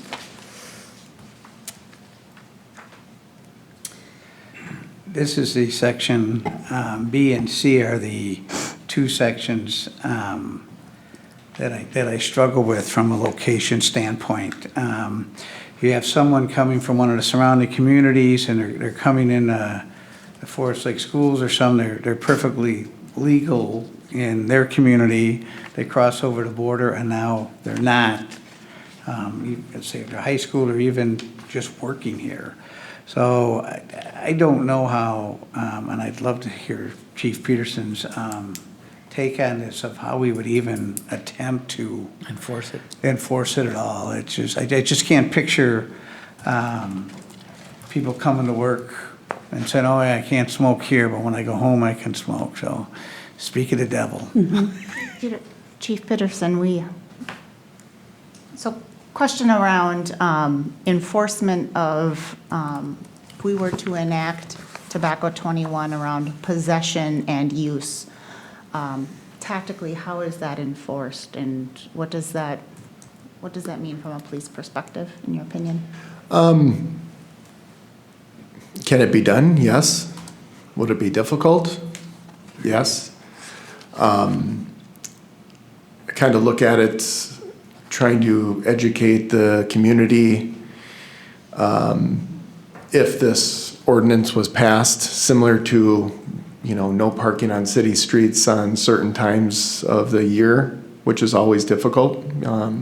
Residents that have lived here for many, many years, 20, 30 years, still don't even know that. Those laws, and those are changed from time to time. And so it would put us in a pretty interesting position.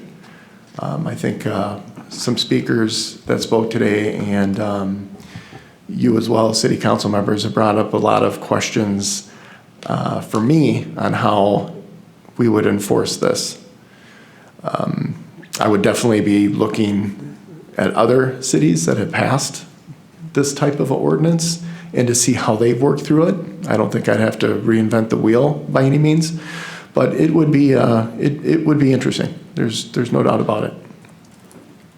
Madam Mayor, I agree with what Chief Peterson said and Councilmember Gerard in terms of the enforcing the possession. I think that would be almost impossible with it not being a statewide law.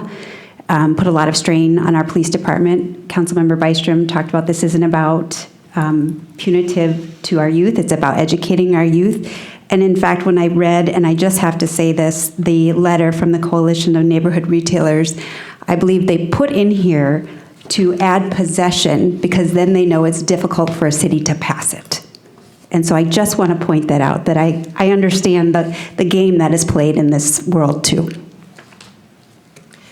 Well, I think if you reflect on kind of best practices and recommendations, and again, maybe would have our American Lung folks weigh in on this, but when I did some research via the Public Health Law Center, PUP laws, they do not recommend having PUP laws and ordinances at all.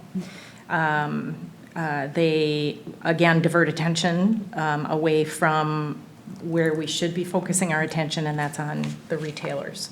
They are an unfortunate consequence of that access issue. And so I think it's important that we kind of focus that direction as well. Do you guys have anything to add to that at all? Okay. I think this would be an unenforceable situation, and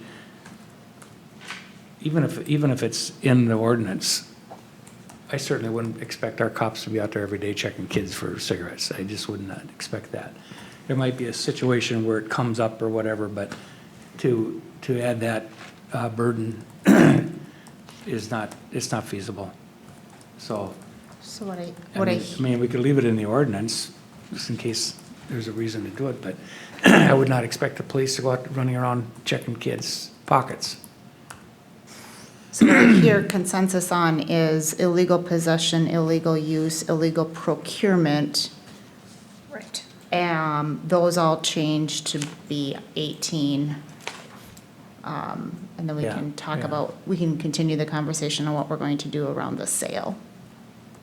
I suggest they're eliminated. So our existing ordinance today defines that it is illegal for a minor to possess tobacco. We still have that language, but we define minor as 18 and under, or under 18. Bridget, is that correct? Mayor, members of the council, yes. So right now, in your current code, all of the non-underlined text there found in B, C, and D exists as written. So right now, the city penalizes anyone who's a minor, who's defined as someone under 18, if they're in possession, and we're grouping these now into the licensed product category for clarification. But if someone's under 18 and possesses tobacco, that's illegal under the city code.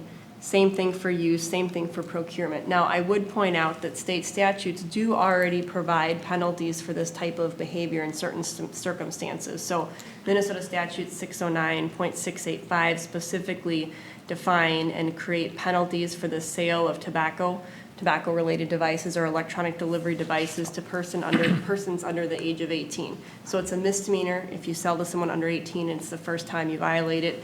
If you sell a second time within 5 years of a previous conviction, that's a gross misdemeanor. Likewise, if you are someone who's under 18 and you use a fake ID or someone else's driver's license to try and buy that card, buy those tobacco products, that's also a misdemeanor. And then under state statute, currently, if you are under 18 and you are in possession of any of these products or devices, that's considered to be a petty misdemeanor. Now, subdivision 4 goes on to say that nothing in these prior subdivisions prevents or precludes the city from adopting an ordinance that provides for more stringent regulation of the subject matter.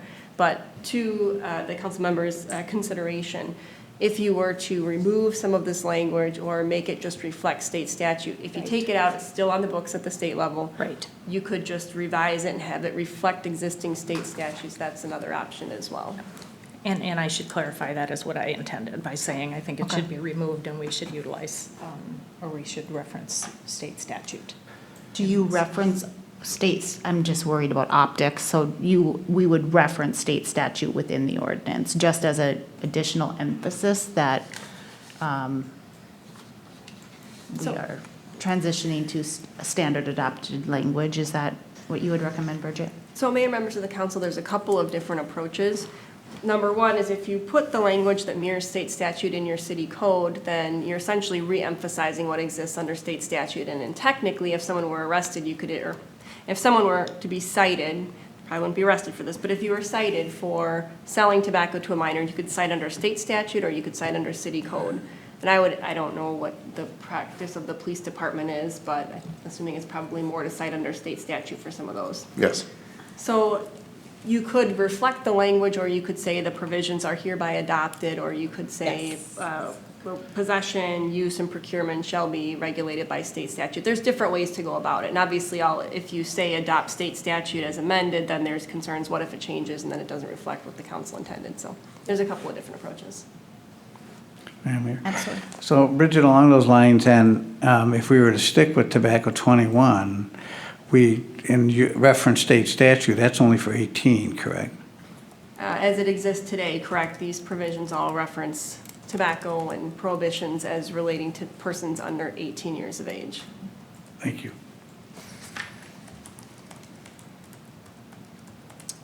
Any other comments in the other illegal acts section? No, I would just mention that if, again, public health law has some great language around individuals under the age of whatever who unlawfully purchase tobacco products may be subject to completing tobacco-related education classes, diversion programs, community service programs, some of that kind of thing, which we do in partnership with Lakes Center for Youth and Families. And so there's really some quality language here if we feel that it's politically necessary to include some of that here. I'm indifferent in that regard, but just wanted to draw attention to that. Can you maybe pass that on to staff? I think it's especially because I think it's helpful to certainly corral and take advantage of what we are already doing, certainly with the partnership with Lake Center for Youth and Families. And if there's a way that we are, recognizing that formally, it all goes towards that prevention and education session. Yes. Okay. 118.12 minimum penalties. Can I just a point of clarification? Absolutely. The false identification piece should probably remain in here. Bridget, guidance on that? Right. Mayor, members of the council, that is covered under state statute. If you are under 18 and you attempt to use a false identification to misrepresent your age, that is a misdemeanor under that 609, 685 I mentioned. But again, if you want to have additional language in your code that just reiterates that piece of it so it's clear, you can certainly leave it in there. I think it should stay on 118.11. Because if you did go to the tobacco 21, it's already in the ordinance, the local ordinance. Right.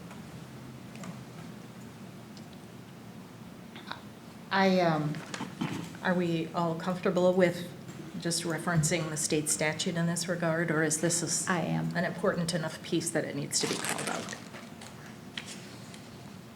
I'm okay referencing the state statute in this I'm area. good with state. Okay. Okay.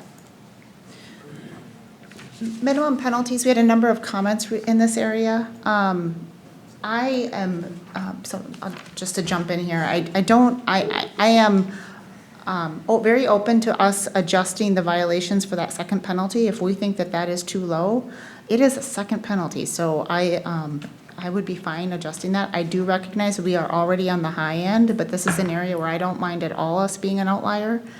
And optically, that third violation coming in at 250, yes, you've had a revocation, but just it being less than the second penalty just strikes me as odd. And revocation of license to the point that was made during session, or during the public hearing, revocation is staff work. And so I think there's a punitive component, and then you're also trying to recognize that that is action that the city does have to take. I'd like to see that second violation at 750. I'd agree with that. Any objection to 750 for a second violation? If I may ask, we have a 5-day license suspension on the second violation. Where is that current or in our ordinance?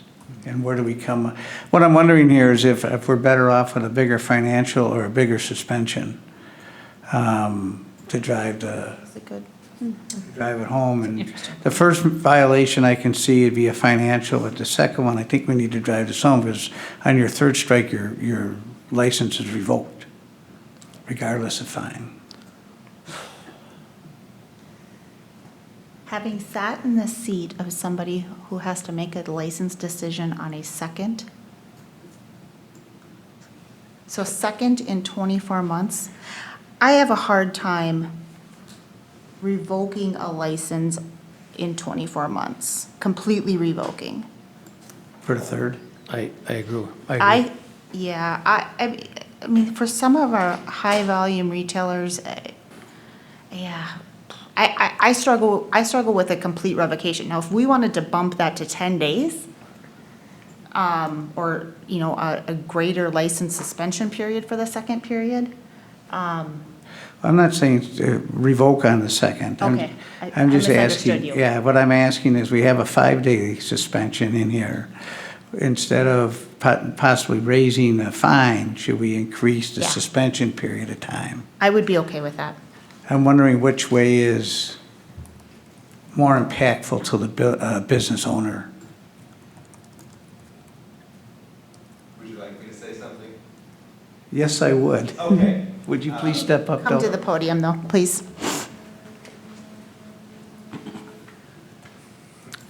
I think the first fine should be more substantial, not than the second and third, but more than it is already. That's what provides the deterrent in the first place, from a retailer allowing their employees to sell to minors. Because I'm never going to do it, right? But if somebody works for me, I have to convince them that it's in their best interest not to sell to minors.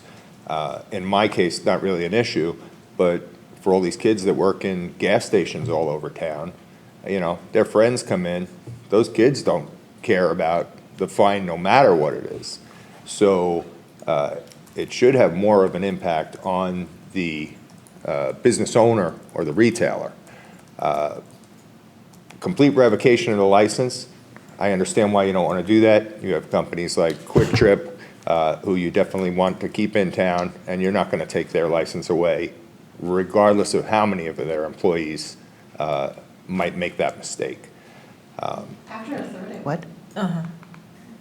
Just to be Okay. clear, Okay. we've done it. We I- have revoked a license for a Okay, third great. violation. That's great. I know that's where the problem lies with youth getting tobacco. Yeah. It's not in shops like mine that are defined as tobacco shops. It's all those other places where it's a secondary item that you're having the trouble. I think if the first fine was higher, then I'm more likely to make sure the rest of my employees don't step out of line. I think if the second fine is higher than that and I lose my license for a few days, that's enough of a deterrent for me. And then ultimately, to lose your license, I brought up the fact that penalty went down, but losing your livelihood it is the big one, right? And it may not be for the corporations that own some of these gas stations, whatever.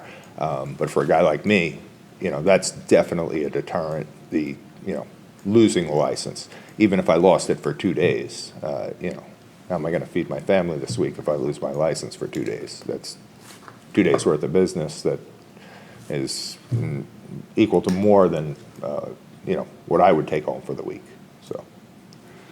Madam Mayor, Please. Oh, go ahead. if we're even considering, if we're talking about putting Tobacco 21 on hold to do some more education in our community, I agree with what you're saying about the point of this is education and putting the responsibility on the retailer. So I like your approach of coming in stronger on the first one, and there being a penalty on the second one. And I don't care if we're at the high end or not, because that's the whole point of this.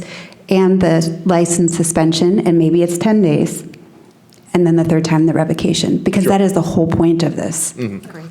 I do have to just set the record straight real quick that from my perspective, some of our more responsible retailers have been the corporate-owned stores. They have a more robust program, training program. Our experience has been, in particular, some of the vape shops. So just wanting to make sure the record's clear. I understand. So.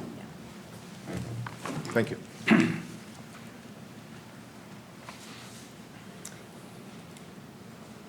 So what I hear recommendation to staff is increase the penalty on the first violation, and perhaps let's consider increasing the license suspension period for the second violation. Consensus? So should we consider jumping to 550 on number one with the 2-day suspension, and then sticking with the 550 and moving to a 10-day suspension on the second one? 550, 2-day suspension on first Right. failure, and then 550 and a 10-day suspension on the second violation. I'm sorry, go ahead. Go ahead.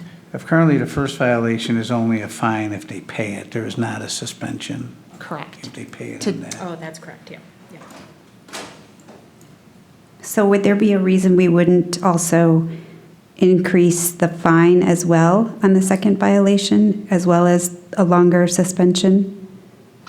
Well, I'm open to that. Just wanted Make to that $750 walk the council through it, or something to consider? I mean, that's our greatest deterrent. I mean, if we're, again, if we're heading toward the, kind of putting that Tobacco 21 on hold, this is the section I would like to see beefed up in a big way.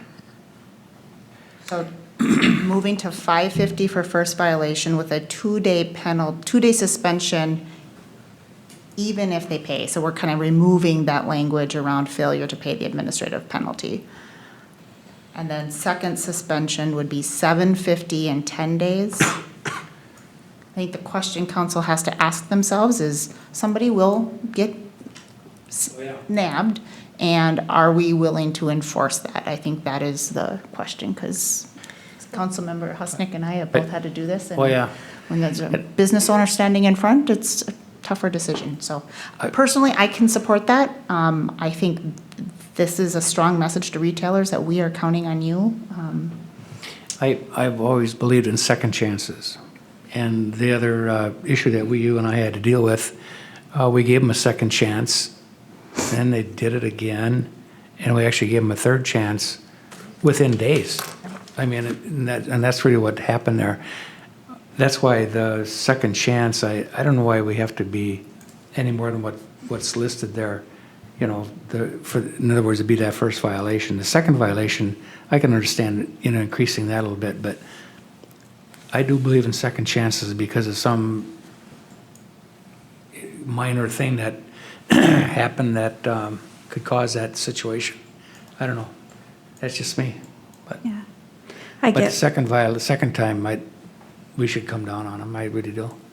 And that was our original conversation about, Right. people make mistakes, but My only thinking around what the gentleman was saying about the higher fine the first time, does that encourage the retailer to have a more proactive education plan?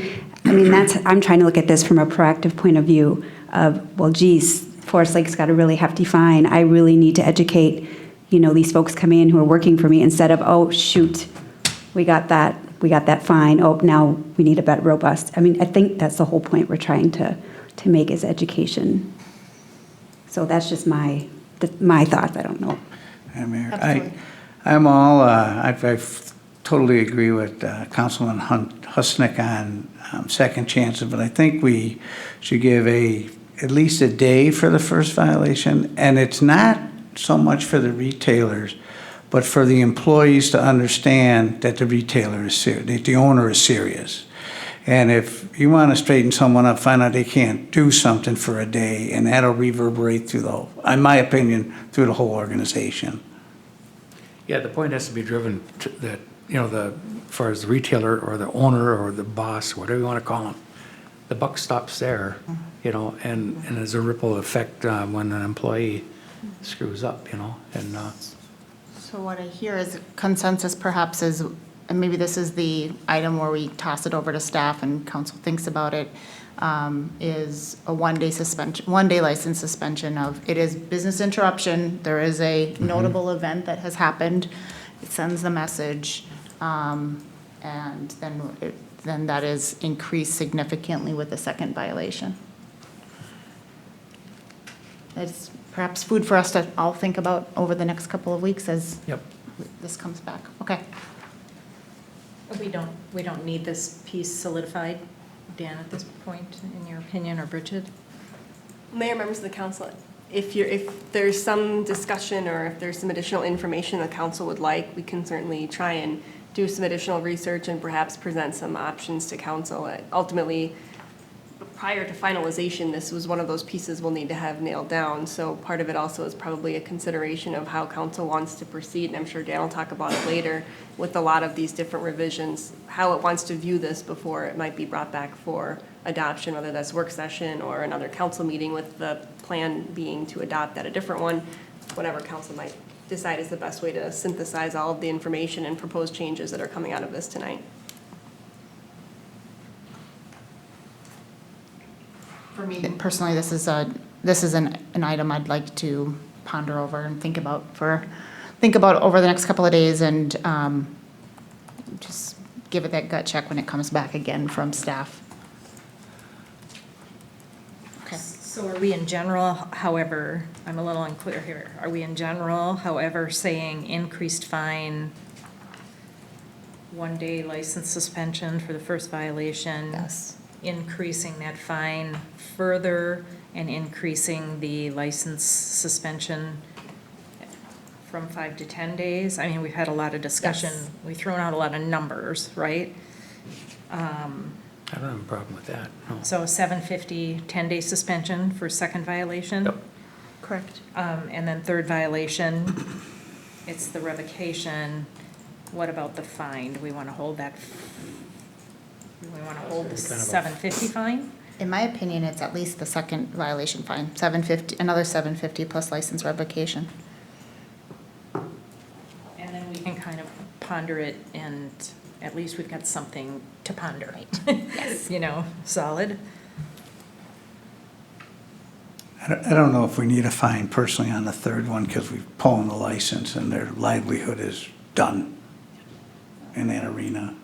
Not that their business has to necessarily close, but it's that's part of their business.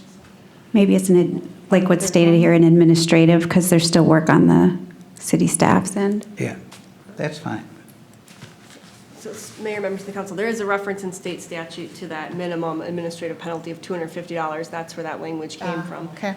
There are state statutes, though, that say you have the ability to have additional restrictions. So that's sort of the basis for a number of these different provisions, and it's ultimately up to the council. I mean, I would assume if you were to yank the license and then they don't pay for the penalty, they would not be able to reapply in the future. So it really would probably be most impactful in a situation where someone is seeking to reapply at a future date. If the license is revoked and there's no thought of reapplication, I'm not certain from a standpoint of collectability what that would look like, but it's just a policy decision. Well, I think the collectability is a good point on that one, if somebody's license is being revoked. Right. Fair point. So go back down to the state minimum of $250, because really at that point, again, the penalty is the revocation, financial impact of that. Okay. 11813 hearings provides for, this is the notice in the administrative process, really intact from previous ordinance. Exceptions and defenses, question related to persons under 21, related to religious, spiritual, cultural ceremonies. In my opinion, this is more of a question related to whether we do tobacco 21 or if we don't. Just make sure that those sections hold together based on that policy decision. And then 11898 violation talks about violations are misdemeanor offenses. Okay. And I guess I would like, is there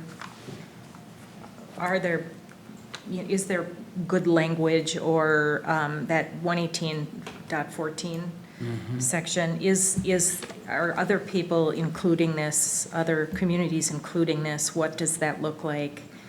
How do they? That's so ambiguous, I don't know how we can. Yeah, you know what I mean? I mean, how, are there some kind of, best practices around that, best language? I'm just not sure. I mean, I understand the intent here. In our Native American community, for example, tobacco has is considered medicinal. Although I know they're working hard on some of that more recreational side of tobacco use as well, Oh, yeah. right? To reduce youth use. I think Bridget had a comment on that. So. Yeah, so I'm just not sure. I understand the intent, but I agree with the ambiguity too. Also, it is noted it is written this way in our existing ordinance, correct? Correct, Mayor, members of the council. The only changes to what is written or exists in your current code is to, again, sub out licensed products for the other We already term. have that ambiguity.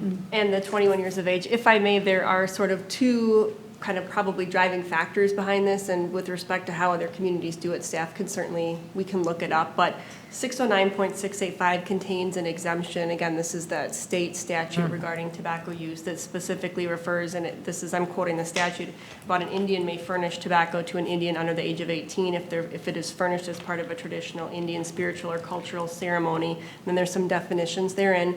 And likewise, kind of the constitutional principle that's at play here too, is that under the Minnesota Constitution, their Article 1, Section 16 specifically provides that the right of every man to worship God according to the dictates of his own conscience shall not be infringed upon, nor shall any control over interference with the rights of conscience be permitted. And that has played out in the context of marijuana used in spiritual ceremonies. So essentially, there's a constitutional protection for the use of products if you have a sincerely held religious belief. So it might not be the most artfully worded section, but there's a basis and driver behind these. So staff can certainly take a look at it and see if there's a way to rephrase it or clarify it moving forward. Yeah, that'd be Or helpful. is this a good area where we just eliminate the ambiguity and we just reference state statute and kind of use that language that's already in state statute instead of That'd be us a great calling it idea. out? And I think it's getting questioned right now, frankly, because of the 21, the change in age is what's driving it, but. Okay. We are to the end of the ordinance. Maybe council walk through your notes, any remaining points or questions that we haven't already talked about before we close out. I think just reiterating that point of sale piece, and then that flavored piece.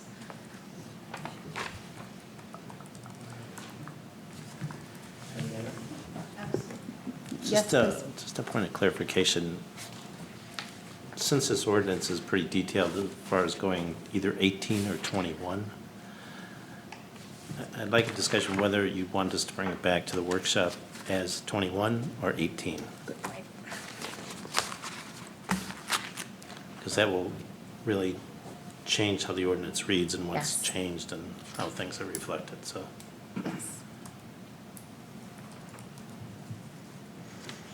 My recommendation, based on the conversation we had tonight, is that the ordinance comes back with an increased emphasis on increased penalties for retailers who sell to minors being 18, but that the ordinance comes back taking out tobacco 21 would be my recommendation. And I would expand on that by saying I am wide open to opportunities around education, things that we can do around kind of to address, I think council has some concerns that this community just doesn't seem to be asking of this, of the city now. And I'm open to future conversation. How do we want to bridge that gap?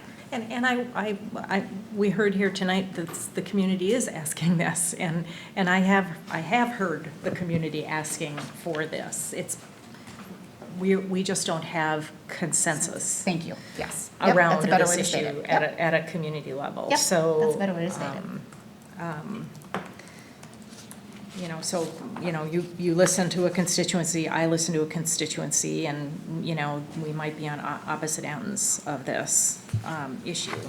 You know, I think one of the most impactful pieces of information that I received around this issue was the letter from the doctor from Health Partners, you know, as a proponent of Tobacco 21, and cited, you know, some really solid reasons why we need to consider this. And so I just think we do need to bring it back. If we're not ready now, we need to bring it back. It's got to be on the radar. I guess I don't understand what difference it makes whether it's 18 or 21 for the workshop, because that's where the decision is going to be made, right, finally? If we're, because what we're doing then is actually making that final decision tonight. But I think it impacts, I think what Administrator Casey is saying is it impacts some of the language within the policy. Well, I would- So it would yeah. require somewhat of a rewrite. Correct. I mean, obviously, you can leave it in place at 21. If you decide something different at the workshop, it may take another, I don't know what the schedule is for the moratorium to lift, but we're just trying to. September 11th, isn't it? Something like that? If I could suggest to council that we perhaps be open to taking multiple cracks at this, we have a moratorium that expires here in September, and what I would hate to have happen is that we haven't reached consensus, we haven't passed at least the areas where we have consensus, and that do fill some of the gaps that we have had in this community, that I would urge us to, comment was made, let's not ignore some improvement for the goal of perfect. Susan worded that much better than I just did, but let's make some progress and take advantage of where there is solid consensus, and be open to what are next steps to move the ball further down the field if there's an opening for that. I just don't want us to get hung up on some provisions, and also, which means that we revert back to our existing ordinance, which I still think has some substantial holes. Just from a process clarification, so you'd have the 19th workshop to re-workshop it, the 26th for adoption, and then kind of the moratorium expiring on September 11th for the effective date of the ordinance. There would be a lapse if you approved it in that first meeting in September based on the current moratoriums. There'd be a one-day lapse because the ordinance would not be effective until it's published in the paper, which comes out September 12th. So from a process perspective, you basically have the workshop next Monday, and then the following council meeting, if you wanted to make a new ordinance and get a new license structure in place before the existing moratorium sunsets. And just a quick note, we're going to have a conversation here about budget process as part of staff updates. The thought was to cancel Monday's workshop and schedule a budget workshop instead. And so calendar-wise, we can schedule another special. We could schedule a workshop if we needed to workshop, but the proposal was going to be to turn that into a budget workshop on a different day. So just being clear on calendar time. That said, if we want to workshop this next Monday, I'm open to that if we feel like there's more work to be done before we pull it for a vote. Feedback? Well, the main thing is we just got to be ready for that vote on the 26th, right? Correct. So is it possible to take a look at this in both forms? Yes, we could do that. Okay. We could give you two separate ordinances if you like. One with 18, one with 21? 118 and one with Because 21. that would save us some time. It'd certainly give everybody an opportunity to really digest this because, you know, like I said, I've looked at this thing from both sides and Yeah, we'll certainly provide you with two separate ordinances that reflect the languages. Just, I want to make sure we know what we're doing, so, okay. I was going to suggest that, but didn't want to add more work to Dan, Patrick, and Bridget. The foundation's there, so. Okay. Any other items of staff, any other questions of staff before we move on to our next agenda item? Staff, do you feel like you've got clear direction? Yes, As clear as possible? clear as possible. clear as mud. Huh? Perfect. We got it. And of course, I am having a hard time with my agenda. Here we go. Last regular agenda item, Ace Hardware invoices. Is there a motion to approve? I'll motion to approve. I'll second. All those in favor signal by saying aye. Aye. Oppose? Abstain? Abstain. Motion carries. Moving on to staff updates. Chief Peterson. Yeah, the only item I have for you is last Tuesday, we hosted and 32 block parties hosted night-to-night parties. It went very well and definitely more than hundreds, probably, well, let's say lots and lots and lots of people were out there. And it was great seeing residents and talking to them about public safety, both from fire and police. Other than that, I have nothing else for you unless you have questions for me. Any questions for Chief? All right, Dan. This Wednesday, I'll be presenting at the East Metro Development Summit over in Golden Valley, where there's, I think as of late, last count, over 100 real estate developers who will be in attendance and basically have 15, 20 minutes to kind of talk about Forest Lake and why they should look at Forest Lake. So I'll be giving a presentation to that group highlighting a lot of the work that the EDA and the city is doing in the downtown area as well as the technology corridor and kind of working that in with the city of Hugo and Cottage Grove are also going to be presenting on what's going on. So kind of looking at drawing developers' attention to the east side of the metro and trying to keep it away from the west side a little bit. So got a nice presentation there for Wednesday morning.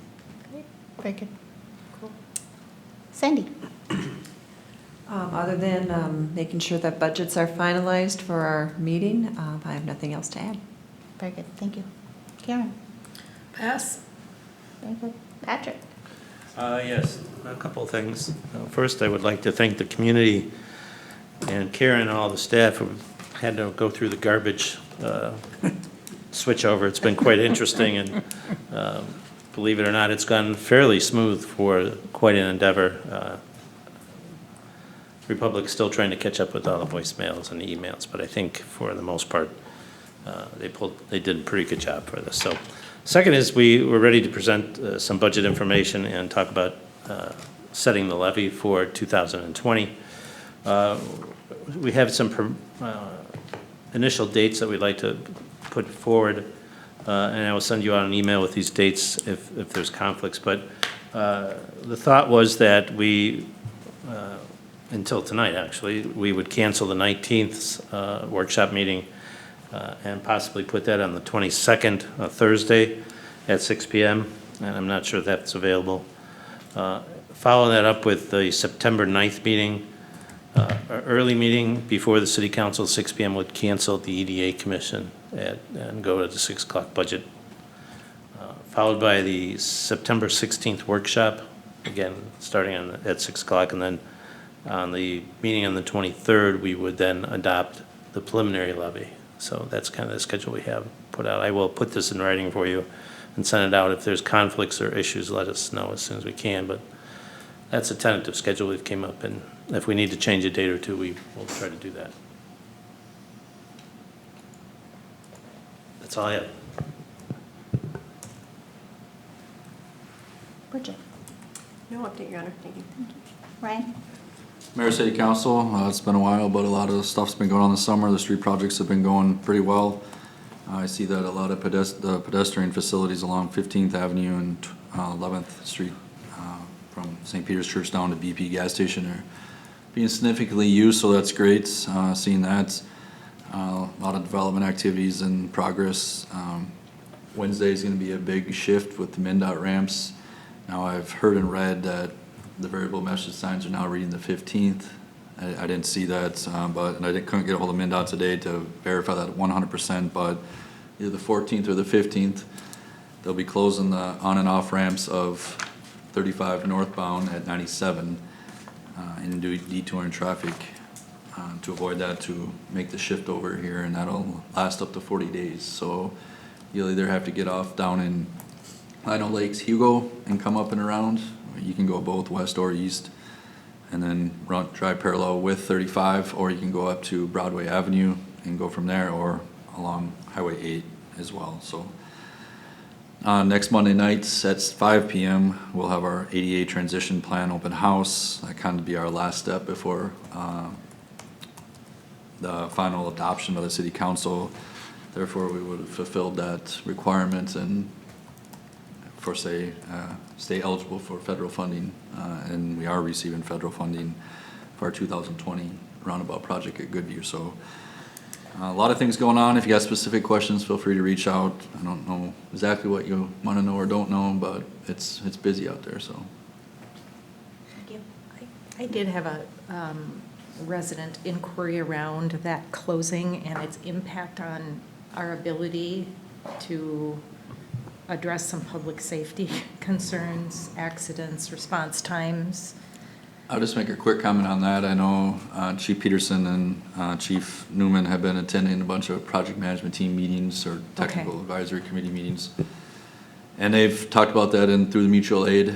They know where they got to be and how they got to serve some of these areas. So I think those areas are pre-planned.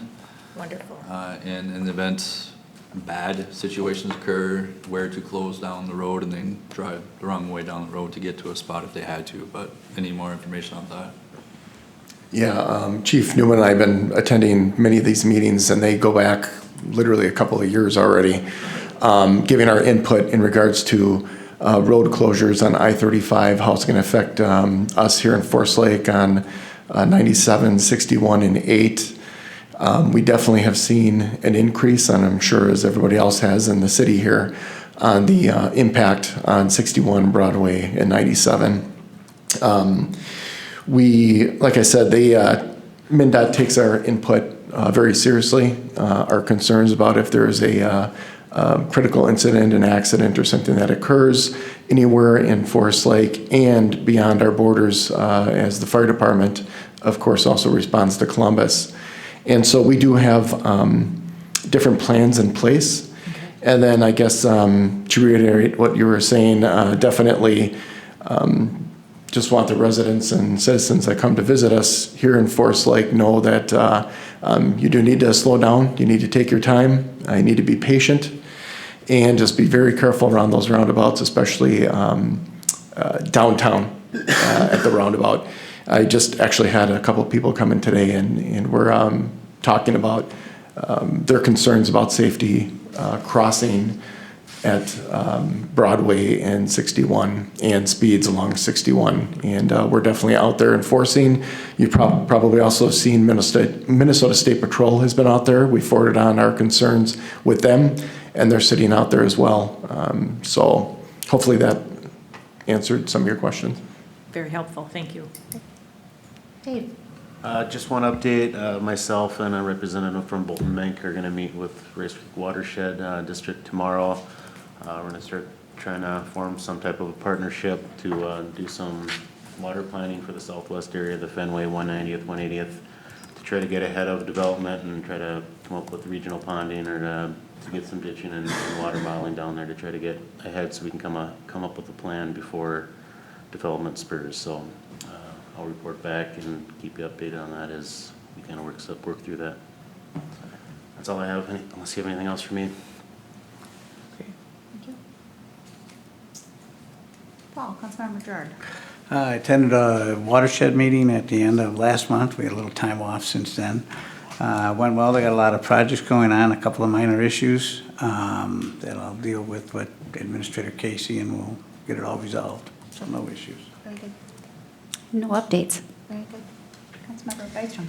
A little out of the loop with a lengthy vacation and an extended vacation I wasn't planning on, but it was, I attended the Belts Park Open House a few weeks ago, and that was really wonderful. I just wanted to provide a continued thanks to our Parks, Trails and Lakes Commission and Coordinator Jamie Mouche for their great work around arts in the park. I think it's been really a successful year, and if the weather will continue to cooperate, well, it hasn't cooperated completely, but if it will continue to cooperate now through the balance of the summer, I think we can really count that as a very successful summer.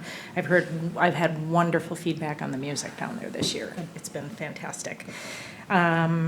Received a letter from the Act on Alzheimer's Lakes Area Group interested in utilizing the senior center as a fiscal host for some of their work. They're a small entity, but they're missing out on opportunities for funding, and they're having a little bit of a tough time making a connection there. Working on that on my end a little bit as the liaison to the senior center, but I think I just would like to throw out that we might want to consider how we expand the reach of the senior center and this in other ways as part of our strategic plan.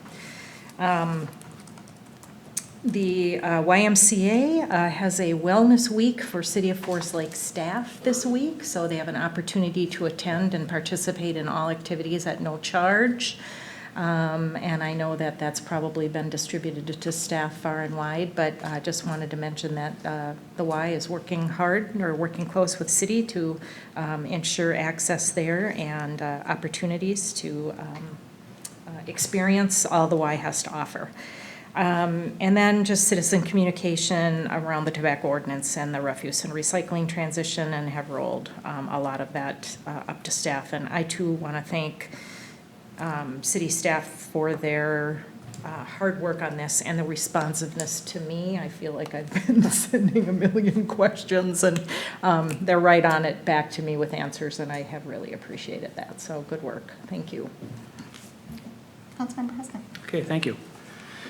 I attended the Forest Lake School Board meeting, which took place on August 1st, and it was not a whole lot going on, but they have to approve their tax levy calendar also, just like we do.